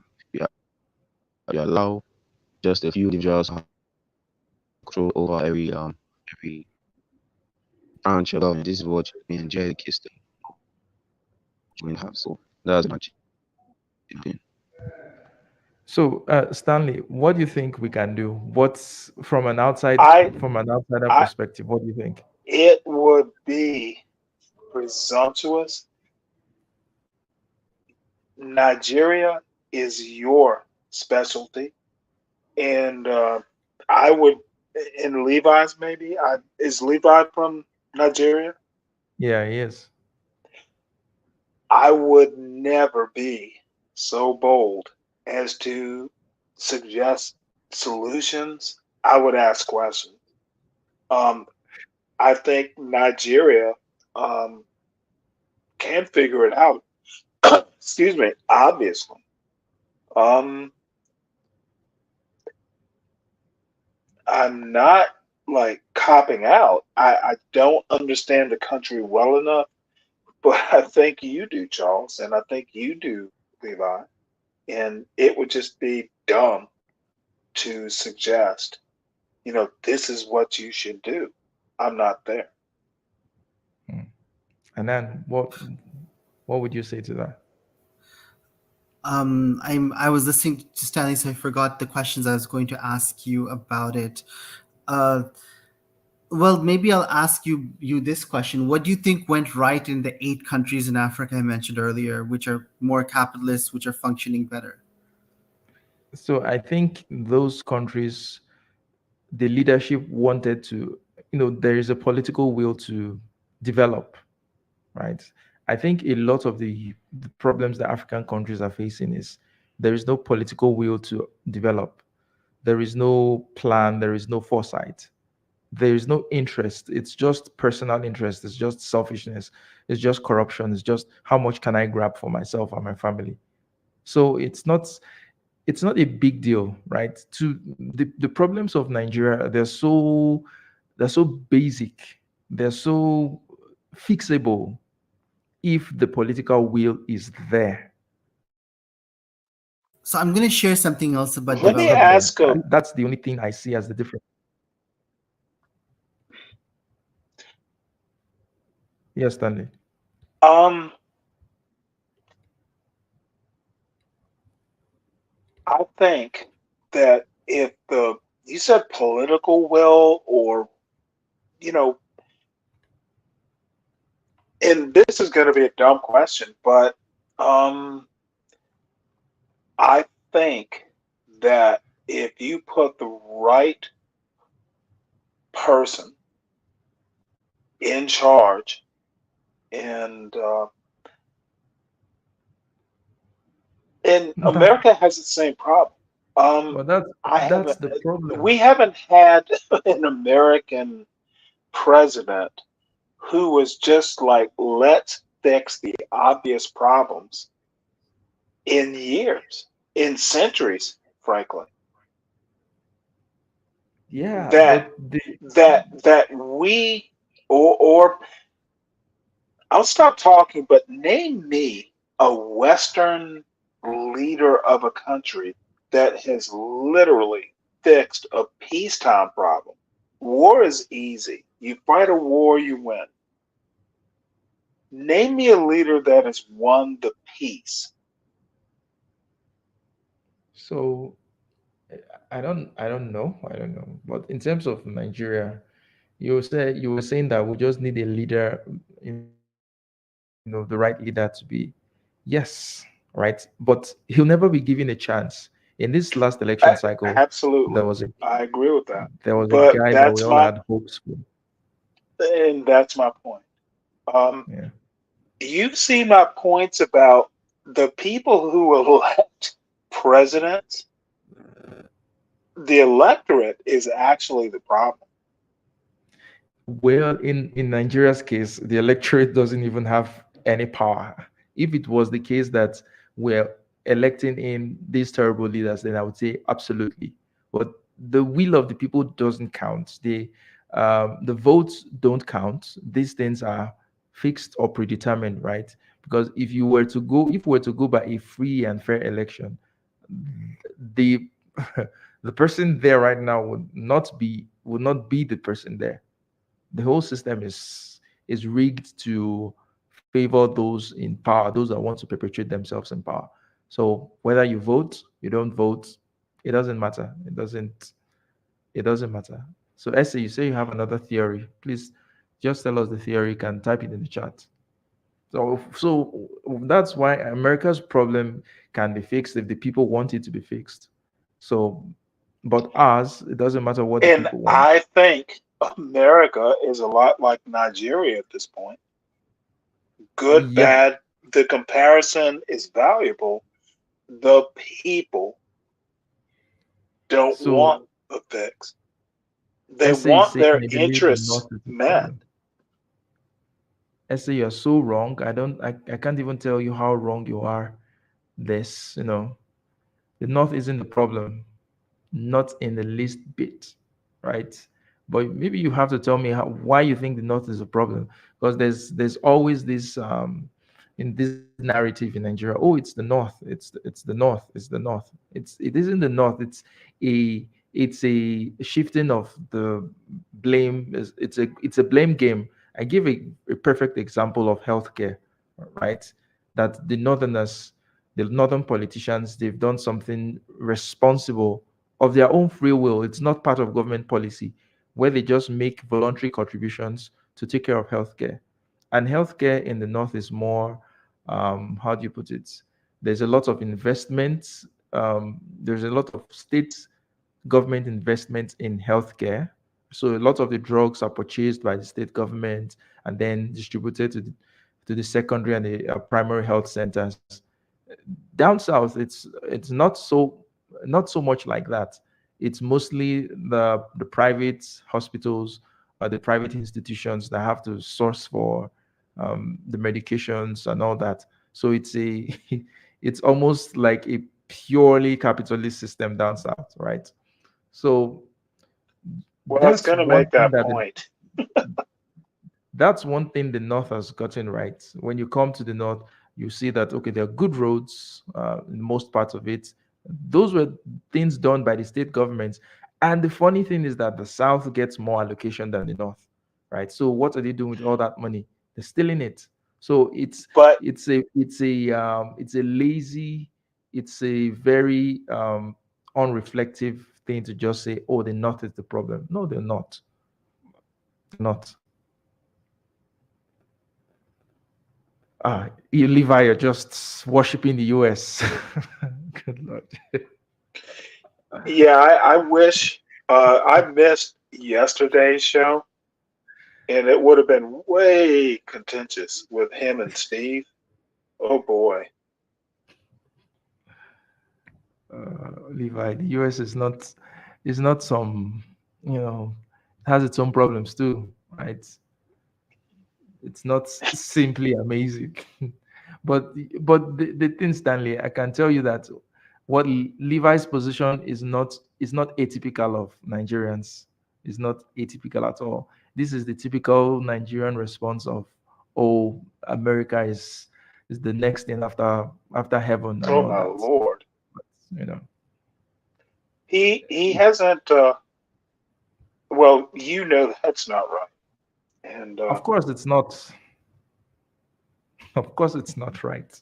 But there's a lot. This just goes to the power of American influence, American social, economic, and political influence, right?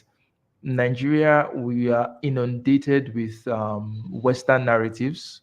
So most Nigerians will see things from an American perspective, right? Most and Americans, that is so wrong.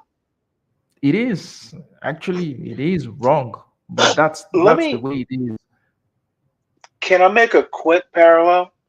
Yeah. I live in a country that, we could argue all day long about systemic racism and stuff, but regardless, my parents raised me to deal with the problems, know which problems are bigger than the other. Maybe it's just a prioritization problem. Mm, All countries have problems. yeah. You have to separate. the wheat problems from the chaff problems, and that is education. Mhm. Um, Charles, I wanted to ask you a question about this. One of the reasons so many countries grew so fast, Rwanda to a lesser, yeah, Rwanda, but Asia in general, is they had very successful diaspora communities or expats who brought a ton of business, right? They brought the Intels and the I Microsofts don't and think they have more than Nigeria. Nigeria has more. If you want to talk of more people in the diaspora and that are doing okay. very well, So very well. I I was getting there, Charles, because people notice this and they bring it up in Britain, in the United States, all over the world. In China too, there's a very successful. In India, there's a very successful Nigerian diaspora in places like Bangalore, the tech centers. So everyone notices this. And Nigeria is highly unusual. Over 90%, I don't have the exact percent number, but I would not be surprised if over 90% of the millionaires in Nigeria don't live in Nigeria. That is You're insane. not I you. don't know any other place that's Oh my true. Go ahead. goodness. What? So there are lots of millionaires in Nigeria, though. There are lots of business people that are doing very well, right?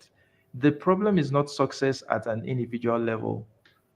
That is not a problem. Many people are quite successful. Many people down south, the middle class, although inflation is, uh, breaking down the middle class, those things are there. The problem is more around government. It's more around the structures. It's more around policies. It's more so it's a government problem, not so much a people problem. Okay. There's no lack of ingenuity. There's no lack of creativity in Nigeria, So, even within it and in diaspora. That's why I so say it defies logic. I can't explain why the country is this way. It let me Well, defies logic. essentially, the means don't justify the ends, and vice versa. If the end is to be rich and move to America, that's ridiculous. Well, not necessarily, right? Most of the reason why people are moving in mass right now is mostly for security reasons. People are not, they they don't feel secure with their children being here, all right? Come Um, on, Charles, that's not true. That's not entirely true. of course, that's not entirely true, but that's a big part of the reason why people are leaving, in the north, especially But of the, especially, yes, that's a Charles. big part But of the problem. what about in the I rich know of like a lot river of states, people. the rich I states know in the south? Okay. Sorry, I know of a lot of people who are doing very well that sold their businesses, and I have lots of colleagues that just sold their businesses and left. Right, that was driven by a need for security. It wasn't because they were not doing well economically. So a big part of the migration right now is, security, the direction that the country is going, looking at the country and seeing that there's really no hope, that things are only going to get worse. That's a big part of it. But go ahead, Levi. So I want to quickly ask you a question just to clarify what you're saying. Are you saying that even in Lagos State, River State, Akwa Ibom State, Imo State, Delta State, the rich states of Nigeria, that it's unsafe and that's why people are leaving? Because I understand they're leaving the north, the dangerous places, but are they also leaving the richest states because they're unsafe? well, there's really no reach. There's the term richest states you're using is that doesn't apply. I don't think that applies to the Nigeria as a country. Because what you see is that even if the states they are getting a lot of revenue, right, or they get allocated a lot of money from the federal government, there is still a sharp disparity between there's still like how would I put it now? A wealth gap between the very wealthy people and the very poor people. So people are still going to leave. They're still going to want to leave, whether you are very rich or you are somebody who is in the middle class or you're very poor. There's still desire to leave the country because of the plethora of issues that Nigerians are dealing with, like going from insecurity to lack of economic stability to just lack of the basic things of life, like basic amenities, good roads, schools, a sustainable healthcare system, things of that nature. Yeah, basically correct. So it's not, that's the point I was trying to make, that it's not strictly an economic issue, right? And if I even want to rank it, the economics is should be the list of the reasons why people are leaving. It's just that the other issues are so big. It's people are losing faith that any of these problems will be fixed, and that's why they are living in mass. Now, going back to the question that Anan was asking about, or Lagos State and the rest. Yeah, these states, of course, for example, Lagos, the IGR of Lagos is, if you add all the other 35 states in Nigeria together, the internally generated revenue of Lagos State is still maybe like times two or times three of what the rest of the, the country gets. That's And what we they are know able why to that generate is, from right? themselves without the federal government. Of course, I know why that is. Lagos is the economic center of the country in terms of the ports. All the major ports are in Lagos State. A Yeah. lot of the Oh, industries are in Lagos State. Yeah, true. beautiful. We know why. We know why that is. Um, so, but there's also the high cost of living in Lagos State. There's also the problem of high density. There's also the problem of the traffic situation, which is crazy. Um, there's a problem of accommodation. Accommodation is crazy right now in Lagos, so expensive compared to other parts of, even compared to a place like Ibadan, where you can get reasonable accommodation. In Lagos is crazy. Um, so all those things are there. And looking at security, the security situation is really terrible. Before, it used to be certain pockets of the north, that's where you have all these security issues, but now it's pretty much everywhere, in my estimation. You can't reasonably, I don't know how, when last you traveled on the roads on the long journey from, say, Lagos to somewhere like Delta State. The last time I drove that journey was, I think, 2021. I'm not going to try that. I'm right now, I won't even risk it, because I don't think those roads are safe. So it's especially in the east now too, with the IPOB issue and all that. It's not safe. Nowhere is. It's still the west that is technically safer, in my opinion, and some part of the south. But the east and the north, some part of the northwest, north central, northeast, not safe, And all of these at least on the things, these highways. insecurity issues are contributing to the high cost of goods and services, Yeah, across the you're correct, country. Yes, Levy. You're correct. They yes, Because are contributing. if you have insecurity, then things is going to take a little bit more money to get things to where they need to be. You know what I mean? Because a lot of people are concerned about, oh, if I'm on the road, there's a risk that I might be attacked on the road because I don't know, what's going on in some other states that I'm going to go through to get to my destination, things of that nature. So it's contributing to the prices of, especially food, because most of the food, well, a lot of the food, for example, the staple food in Nigeria is rice, beans, and onions and things like that.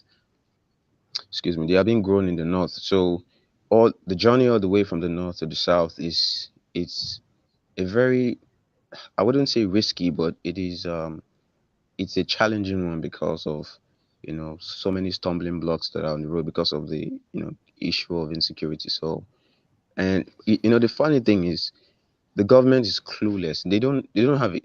This is a laughable thing about Nigeria. The government doesn't know what to do about anything. They don't know how to tackle the issue of insecurity. I mean, I'm hoping that this current administration has a plan, but from the very little things I've seen based off of the recent announcements or pronouncements or policy points that they have tried to get through, it's just been like political games and political charade that they're just putting up. No real concrete um, plans to get things done at all. So this is just really a sad situation. So this all boils down to what I was saying earlier. You don't If you're in a country, you don't give your government too much power, because this is what they do. They put people in there, and a lot of things were said about my, should I say, my assumptions about the North. I have a theory that the reason why, I mean, you're not going to agree with this, Charles, but I think this is actually very, very correct and is reasonable. And I'm going to explain it if you give me time. I don't know if you're still there. Yeah, I'm here. Go ahead. Okay, so let's assume that this last election that took place, right? Let's assume that the results were legitimate, right? Let's assume Hmm. that the current president, actually won the total, the highest number of votes, right? If you check the Hmm. number of states that won him those votes, many of those states were predominantly northern states and western states. I mean, he obviously won a state or two here and there in the south and in the east. I don't think he even won any state in the east, anyways. But he won a few states, Rivers. maybe one or two. Well, well, we One can get to Rivers. that later. So he won a few states, here and there in the south and in the east. But altogether, it was the northern states and the western states that got him into power, right? And this is what I believe the North has been doing for quite a while. And I have a lot of debates with my co-workers at work about this. And a lot of them get angry at me. But if you check the previous president, guess what happened? It is the North that votes these people into power, because they have um, the highest number of voting bloc in Nigeria. If the North decides to vote somebody into power, there's nothing the rest of the country can do, But basically. Levi, that's so wrong. And the politician can easily just That's so play police wrong on so many and get levels. more votes in the other states. So I mean, if you have the North, you're voting for you're obviously having, like, maybe say a third of the number of votes that you need to be voted as president. So you can easily play your political big games based on the fact that we're in Nigeria and we are living in a corrupt society. So this is the reason why I said I blame the North for this. Can I ask you a This follow-up is question to that, for a very Levi? long time. Can I Yeah, ask go you a on. follow-up question? Do you think that the elections in the North are free and fair? Not not a chance. So then how exactly can you blame the North when their votes don't count anyway? How can you say it's their fault that if the North decides to vote someone in, they become president when their vote literally does not count? Well, I don't believe the elections are free and fair, to be honest. But I believe that the reason why, I mean, there are so many reports, that have been, talked about in the news, and talking about things like overvoting that's going on in the North, or child voting in the North, and things like that. These are things that have been talked about and brought up when an election cycle coming up. So these are things that happen in the North, right? I'm, I'm I can I can guess maybe they do happen in the South and in other places, but this predominantly happens in the North, and this is undeniable. Everybody knows it in the country. We just don't want to talk about it. So this is pretty The, much what I believe. the electoral system is messed up. It's not that the Northerners decide to vote in these bad people. It's that one, their votes don't count. One, two, um, a lot of people are paid to, you know, the electoral system is compromised. So some people can be paid to vote in a certain way, or I don't think there's uh, anything wrong with paying people to vote, though. well, there's all sorts of things wrong with paying people to vote, right? I So, mean, if you're dumb enough to take money to vote for somebody that I mean, you don't think is going to perform well you know, as somebody else, I mean, it's on you. It's not on the person. I don't but blame anybody for that's buying a votes. small part. That's a small part Well, of there's the. a then if that's the way it works, it's not a democracy. Yeah. But even that is a small part of the problem. The bigger part of the But problem is I don't manipulating of the think results, it's right? a move So of government. the biggest point of the rigging of the elections, Levi, is in the collation of the results, not even in the casting of the votes themselves. You know that when those results are collated, at times they might be in one politician's house just writing the results they want, and what happened in the polling booth doesn't count. So that's a bigger problem than people taking 5,000 naira and voting for one party or the other. That's a bigger But problem. let me, But it does count that's though. a, It does because they're still doing it. If you go into these places, these polling units where the elections are taking place, they are still doing it. So there's a reason there has to be some benefit to why they're giving, thousands of naira to people. I mean, I've heard reports of how, even dollar notes were shared in some polling units But as that bribes. happens all over the country. It's not just the north. So It the happens point I'm trying to in the make south is as well. because there's obviously a benefit. So they're not just throwing their money away because think I mean it's useless. I mean Levi, someone who told yeah. think of the Stanley, you had a question? parallel. Yeah, I do. Think of the parallel. Essentially, voting is a poll tax, correct? By poll tax, what do you mean? I mean, compare paying for the right to vote to, as so many people like to do, compare to um, Jim Crow. And if that comparison isn't a right way to compare, paying for a vote is not democracy. That's essentially, well, it's essentially like royalty, or what's the term? Um, being a, being able to Crony afford to vote is essentially not democracy. It's Yeah. it's a plutocracy. yeah, it's a kind of crony democracy which allows foreign players like this Communist Party of China to buy out Nigeria and rule it over time. So there are different levels of this fraud in the electoral process, Levi, as you know, right? There's the part of paying people to vote. There's the part of, um, you know, how will you call it? I People mean the thumb corruption that printing happens in the on collation multiple, centers and things of yeah, that nature. collation centers, multiple thumb printing. They can be in one politician's house and just thumb printing on ballot. One person thumb printing on 100 ballot boxes, ballot Papers. notes, papers, right? And there's also the part of intimidation, voter intimidation, right?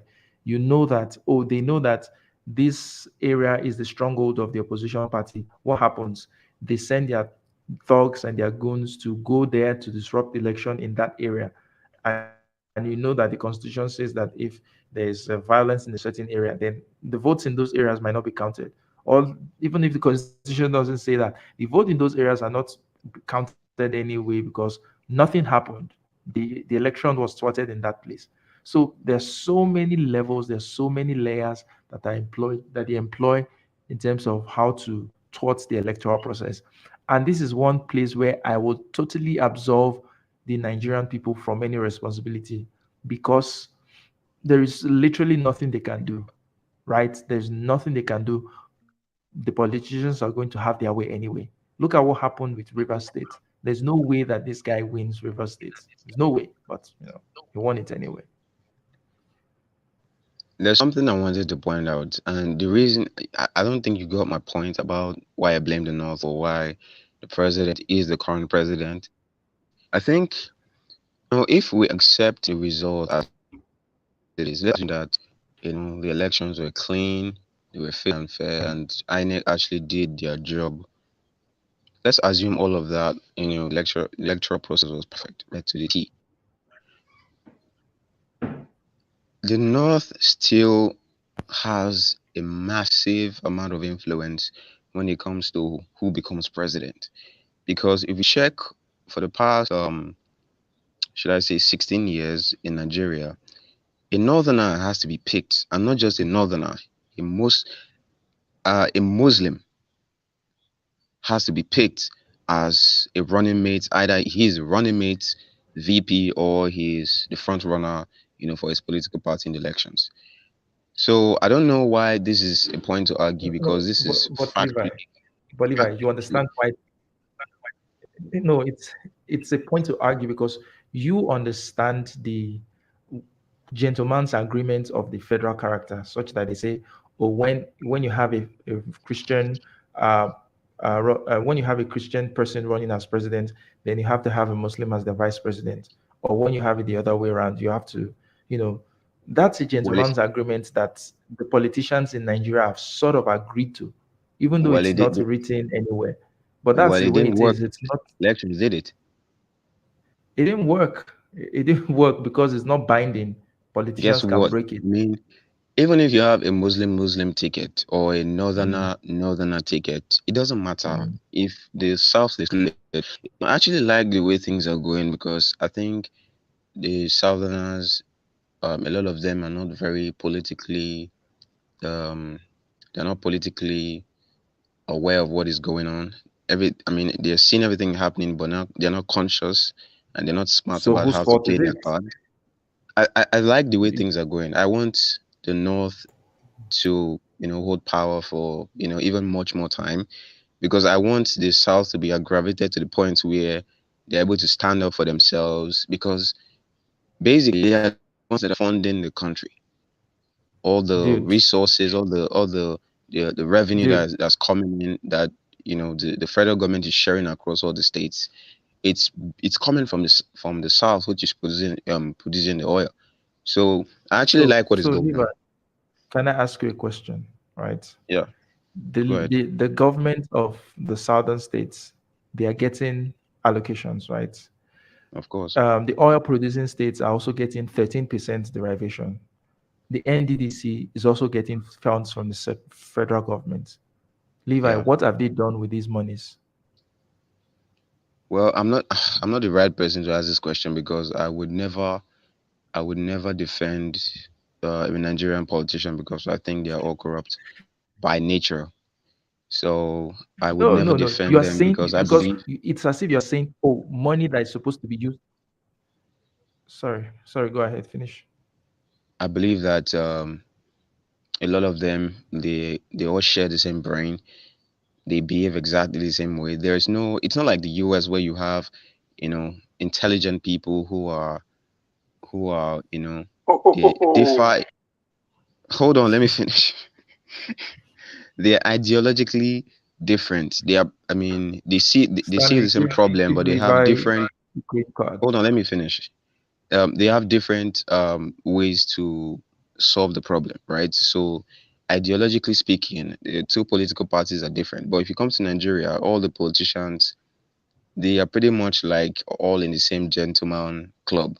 They're friends with each other, whether they are from the opposing parties or not. They are like friends. When they get together behind the backs of the citizens, they all laugh and play and joke around. Like, it's like a gang up against the citizens. So I'm not going to defend the southern politicians for, But I'm not uh, asking for a defense, Levi. I'm asking you, what are they doing with these funds? Because you are making the argument that because the wealth is gotten from the South and the wealth is shared with the country, that's why we're having issues that's why we're having problems. That's why the South is not developed. But I'm saying that a lot of this wealth is redistributed back to the South.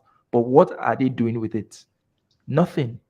The well, money, there are some roadblocks. This is why I mentioned things like the Constitution of the US and the institutions and the structure, right? You are aware that you there's something called cannot bring up a U.S. the Constitution outside of America. That's a historical. There's a reason I'm doing that, and I will explain shortly. In Charles will understand, and he can explain to you guys that are not in Nigeria, that there's something called the presidential, is it the exclusive legislative list? And yeah. then there are different kinds of lists, right?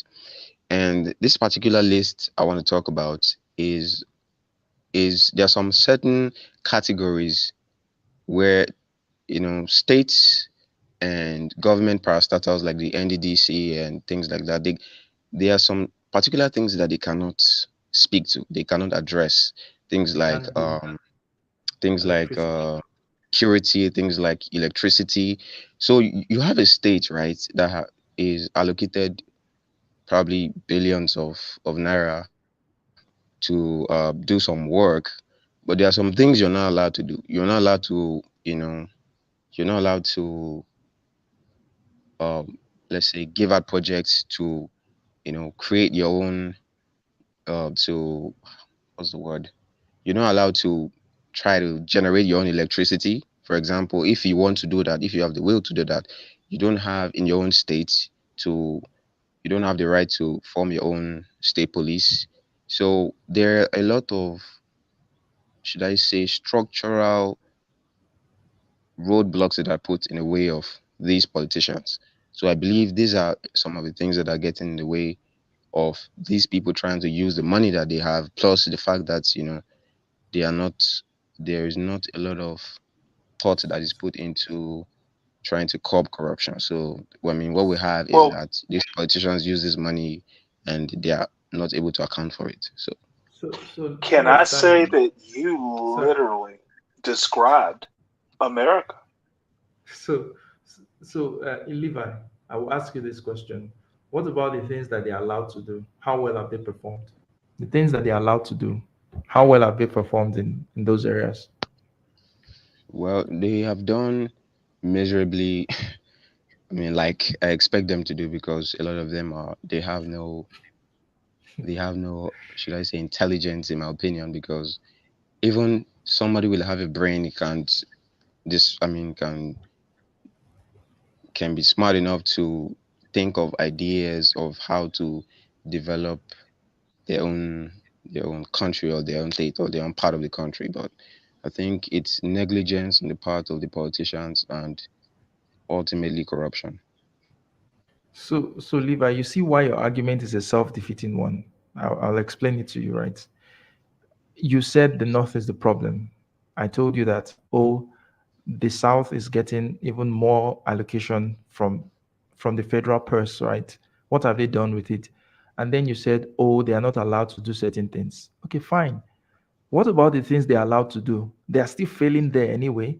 So if they are failing in the things that they are allowed to do, why are they scrambling for what they are not allowed to do? If, for example, right, the problem of the states is electricity, right? They fixed every other thing. They fixed the healthcare. They fixed the roads. The roads are good. They fixed the social amenities within the states, because the states governments, they really do have power. There are so many things that they can do, which they are not doing. If they've done all that and the only problem left is what the federal government is supposed to take care of, and the federal government is not taking care of it, then I can buy your argument. I can say, well, you're right. But the things that the state governments are allowed to do, they're not doing. Then, number two, why have they not challenged this system that isn't working? The state governments are very comfortable with the way things are. They haven't challenged it to say, you know what, we need a decentralized electricity generation system. Maybe states should start producing their own electricity. Maybe states should start having some of these other things. But they don't. They're very comfortable with the status quo. So I see this as you're just you're pushing the blame, you're pushing the blame onto someone else when you know for a fact that it's your local politician that's causing the problem. There are roads that are supposed to be fixed by the state government. What have they done on it? There are roads that are supposed to be fixed by the local government. What have they done on it? And they are getting allocations for these projects. The federal government is actually sending them these monies. They haven't done anything with it. Oh, you haven't taken care of you haven't taken care of your job role, but you're asking to do the job role of someone else. It's And just like in an organization, if everybody you're has gonna, their job role, and you're why saying you why want to go and do someone else's work. why can't the citizens speak up about it? Because I'm Oh on the my. side of the citizens. I'm not going to defend any government official or any politician. I'm not going to do that. I'm So not saying you're doing that. doing that, what you're doing is you are blaming a part of the country for the problem when No, the problem is evenly distributed. You're saying, well, first of all, you most said it was the definitely, north. I'm blaming the North for voting in all these um, redundant leaders who have no ideas to better the country because I think it all How boils did down they vote to who is the them in president. when their votes don't count, Levi? How did the North vote anybody in when their votes don't count? But the votes counted these elections, right? Oh, good Lord.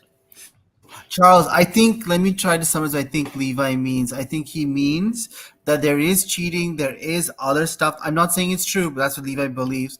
However, still, the actual votes do matter. Yes, they do. And Thank you. a lot of votes come from the north, and plus, the north is much poorer. I can show you the per capita numbers than the other states in Nigeria. So, Thank if you. you want to buy a vote, it's much cheaper to buy somebody in the north than buy somebody in Lagos. The Lagos You guy don't will even have have to 10 times buy his you money. don't have to buy the votes in the north. All you just have to do is put a Muslim or a northerner there, and they will just vote for the person. They don't think Yeah, along ideological right, lines right. or economic So lines Levi, and things like. you're referring to what's called patronage networks, but yes, those also work in the north, more so than in the south and the west, or among the Shiites who are more liberal, etc. Yeah, I agree with that. Charles, I wanted to ask some economic questions, if I might, because All that right, go seems much ahead. easier to deal with than the electoral problems. Okay, go ahead. Yeah. Um, I was getting to it about when I said over 90% of Nigerian millionaires don't live in Nigeria. What if Nigeria had a policy of bringing the foreign Nigerian middle class and upper middle class and rich back to Nigeria? And let's say more than half the Nigerian millionaires return to Nigeria, right? Let's say the number of Nigerian millionaires jumped by more than tenfold. Okay, and Nigeria became the most unequal country in the world because there are literally that many rich Nigerians who don't live in Nigeria, and upper middle class ones, right, who might make $200,000 a year and live somewhere else. So if those people came back home in force and started earning that kind of money in Nigeria, it would massively surge Nigerian tax revenue. It would allow some of that, a lot of that would go in corruption, but not all of it. A lot of it would go into real infrastructure build, projects, into actual social spending. In Nigeria would have enough money to actually win the war in the north against Boko Haram, because money is the blood of wars, right?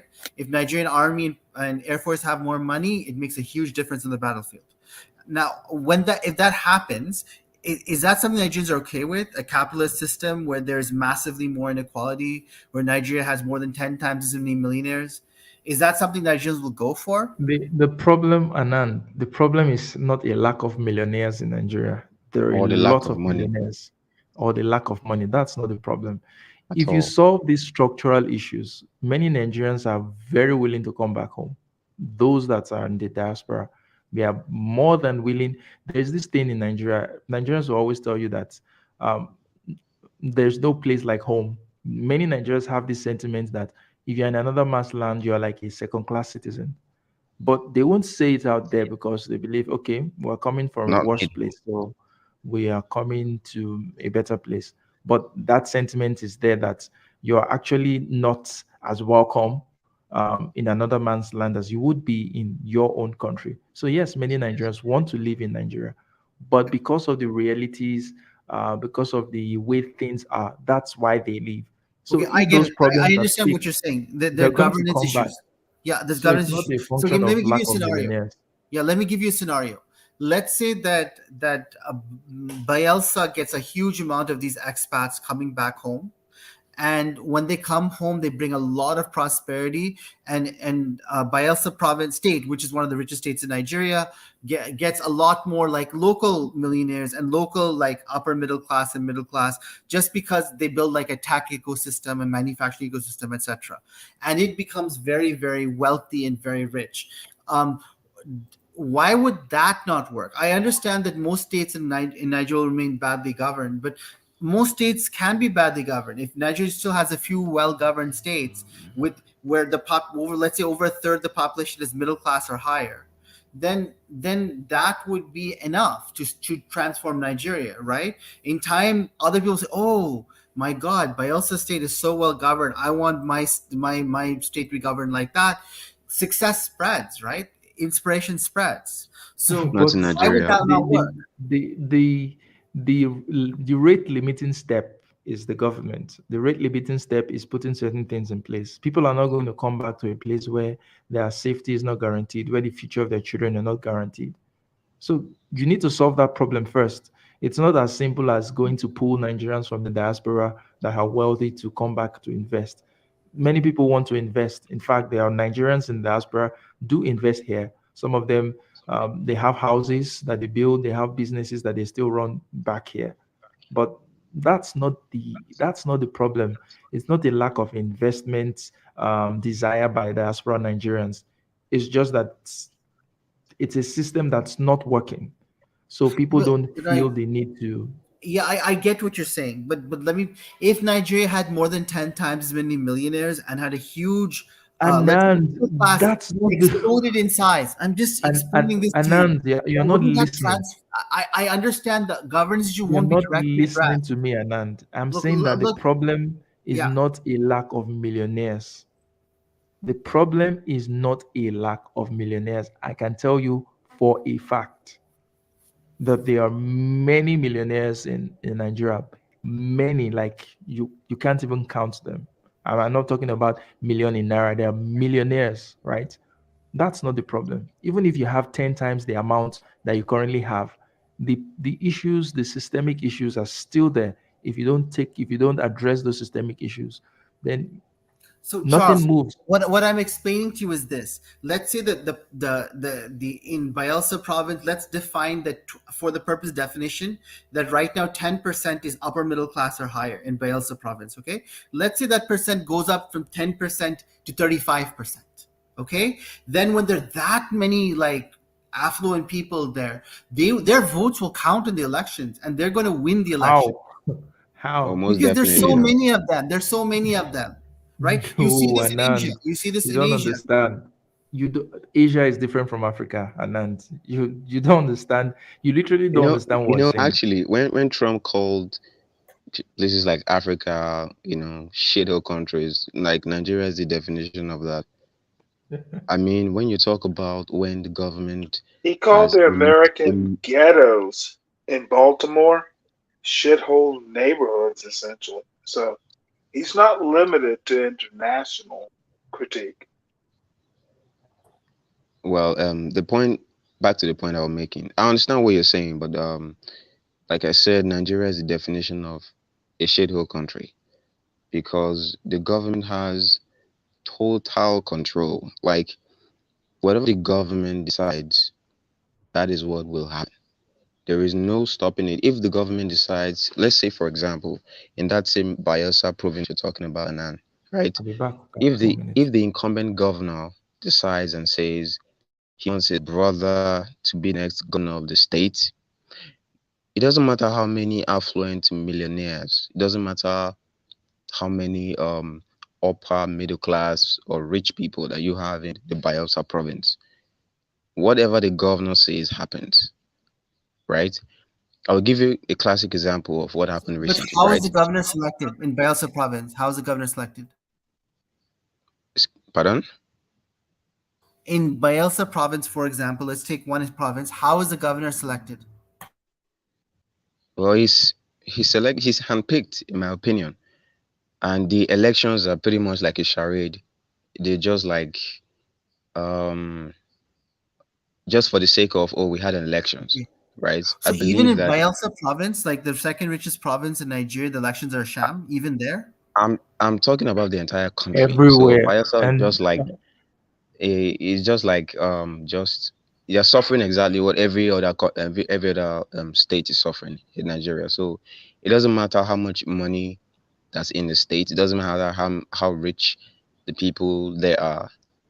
If the government decides and says this is what we're going to do, this is what we're going to do. I mean, in 2020, the government decided to lock up everybody in their houses, and there was no like people just stayed in their houses. There was no food.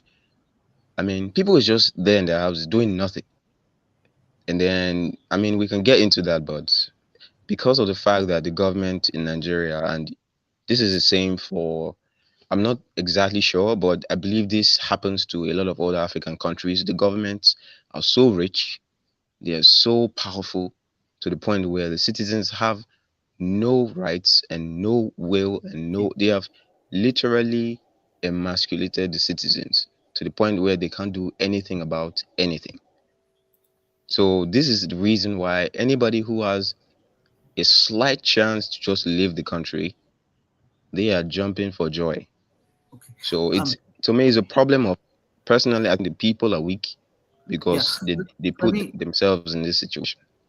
let me push the Bielsa And example. I think And this describes India um, 20 years ago as well.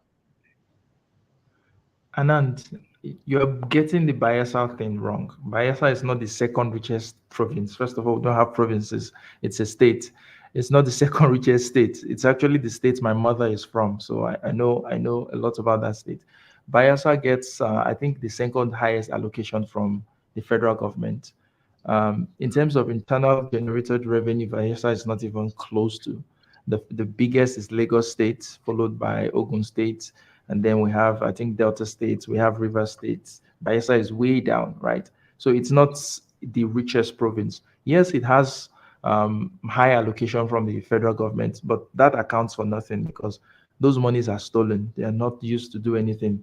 So it's not the money that We can choose translates. another state. We can choose. I mean, I we can choose Okay, Imo so State. let's Okay, let's let's go to choose Imo State. Lagos State. Let's choose Lagos Lagos State. State, the But richest, see the the richest yeah, state. I got. Okay, let's So go tell me. Lagos State. Fine, Lagos State. Lagos State, Mm. of course, is very crowded, which is why I didn't choose it because it'll get gentrified like Hong Kong. But having said that, let's say we're choosing we're choosing that, and it becomes a big tech sector, financial hub, etc.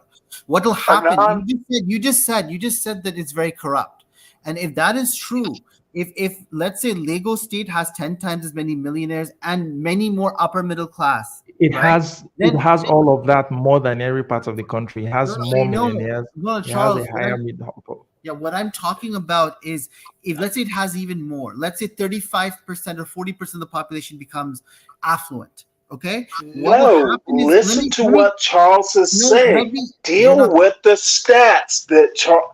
Dude, what Let me you explain read something. Hold online on. is not reality. This is At all. frustrating. Okay, let me continue. So when you have because it's corrupt, the local upper middle class and rich they When can is the buy out out the time government you in Lagos. visited They can Nigeria, hold Anon? on. No, I'm asking questions. They can buy out the government in Lagos. They can force changes just because they can bribe people. They can afford to buy people out. Theory. Theory. Well, what I'm trying to say is, why would that not work? Why would if there are enough local upper middle class and rich people, why wouldn't they be able to buy out the local Anand, corrupt officials Anand, and introduce good governance? Anand, because Nigeria defies logic. You're not listening. This is interesting. So you're saying it wouldn't work. You're saying that even if they were, why I am couldn't they buy saying them I am out? saying it won't work. So in other words, the politicians are not for sale. I, I Oh, don't they are think for Anan sale. understands the level of control that the Nigerian government has over the country. There is nobody in the country that's as rich as the government. That's one thing I want to let Anan understand. There's no amount of money that you're going to offer the local officials that the government is not going to match or even 10 times better. So And that whatever is a money that you're going, very good point. a little Same change, thing with America. There's no individual that can outspend or outwealth the government. which is very bad. Anand, the So problem is I not think money. it's because you're The saying that problem is Nigeria is not a money. petrostate and a resource curse. You're describing the resource curse problem, which is a well-known problem, right, Charles? It's a well-known problem. Um, and that's so you have to find a way around the resource curse. It has given the government revenues in a way that if it did not have the oil revenue, it would not the government would not have this power. Would you agree, Charles? The Exactly. Yeah, I oil would revenue gives agree. it this I would power. agree. right? Yeah. So this is a well-known problem. This is one of Nigeria's reason it's not developed. But Well that's known why I didn't by say Lagos. whom? Lagos is too close to the center of power. It would have to be a state that's not Lagos, where they could just buy off the government, say, look, leave us alone. We're going to govern ourselves. And then that's Yeah. ridiculous. And then that's just ridiculous. Buy off the I state think government and say leave Nance us. to read a lot about Nigerian history so that you understand when we talk about the government is like God in Nigeria. They own everything, they run everything. They are like the cartel in places like Mexico and other Yes. um, This is called Central big American government or countries. socialism, right? That's what that's called. To break the power of the government somehow. It's hard to do. And yeah, very hard to do. I, I think the country is going to have to split. There's going to have to be a national split. I think that's the only way that the overreaching powers of the Wait, wait, government of Nigeria wait. can be reduced significantly to the point where maybe we can see things like various tribes getting together or various local governments getting together to try to break the negative trend of the over But concentration of power in Abuja. I think that's my theory. Levi, Levi, that split is not going to do shit. Abuja is not the problem. You keep missing the point. Abuja is not the problem. Abuja is a problem, right? But it's not the problem. Your local politicians are the But I problem. wanted to talk The to problem. Stanley about the US anyways. I think they are making their government too big, and I don't know why No, they're sir. allowing. I I don't know listened why to they're allowing. Charles's point. I can Yeah, talk about American history and government all day long, but I think Charles made an excellent point, and I know nothing about Nigeria. Um, I'd like to know more. So, Charles, all right, Charles. 1 minute. 1 minute.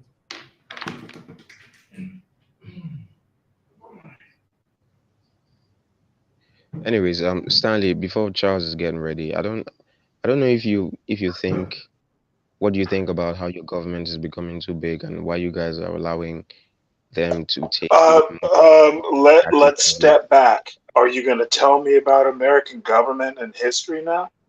No, I'm not going to do that. But Let me I'm just asking establish a our question. roles. Let me establish our roles. You are asking questions, right? You're not going to pronounce. No, I'm asking questions. So, what's your question? I'm asking what do you think about how the government, the federal government, and obviously the states uh are increasing taxes, especially in the blue states, and Basic question. Not every state has raised taxes, and if you go back to 2017, there was a major tax reduction. So, are taxes too high? We reduced taxes in 2017. across all states.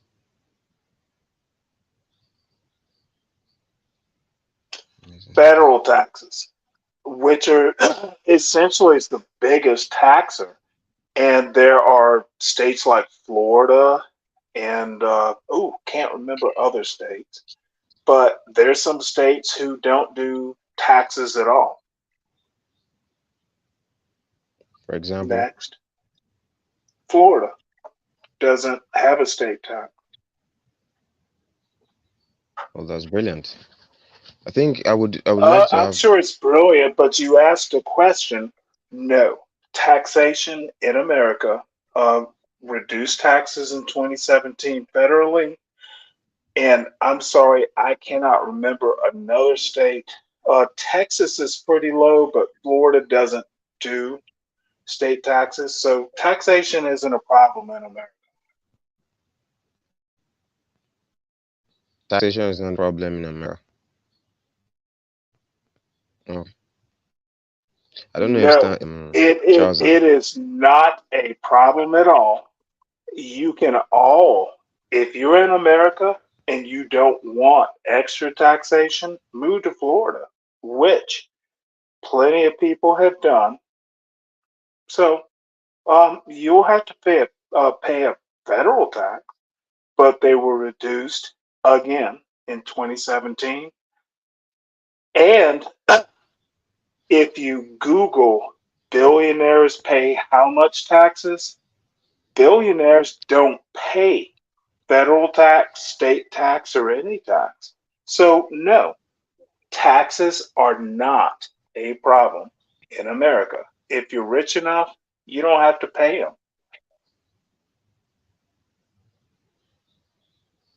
I guess I'm just misinformed then.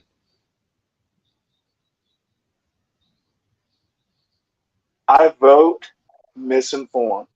It's easily Googleable. Just if you, dude, this isn't like I'm making it up. You can literally Google taxes in America. So why are the people in places like New York and Los Angeles and other very Los Angeles isn't the same thing. Oh, you mean New York City in or New New York York State? State, Which is it? New York State? Okay. Well, Los Angeles isn't a state. Don't make the comparisons. Excuse me, I'm California.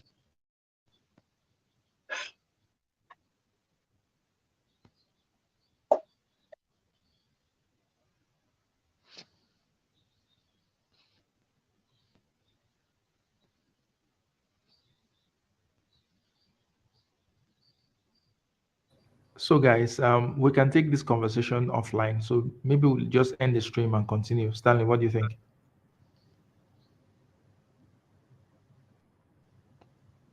We'll still be here in the platform, but the stream will That be makes off. that makes, there are a lot of things I wanted to talk to Stanley about. You can take Oh it. Yeah, yeah, yeah. You absolutely. you you continue talking, You're and on. I'll just end the stream. So, but we'll keep talking. Taxes are not a huge problem in America. You can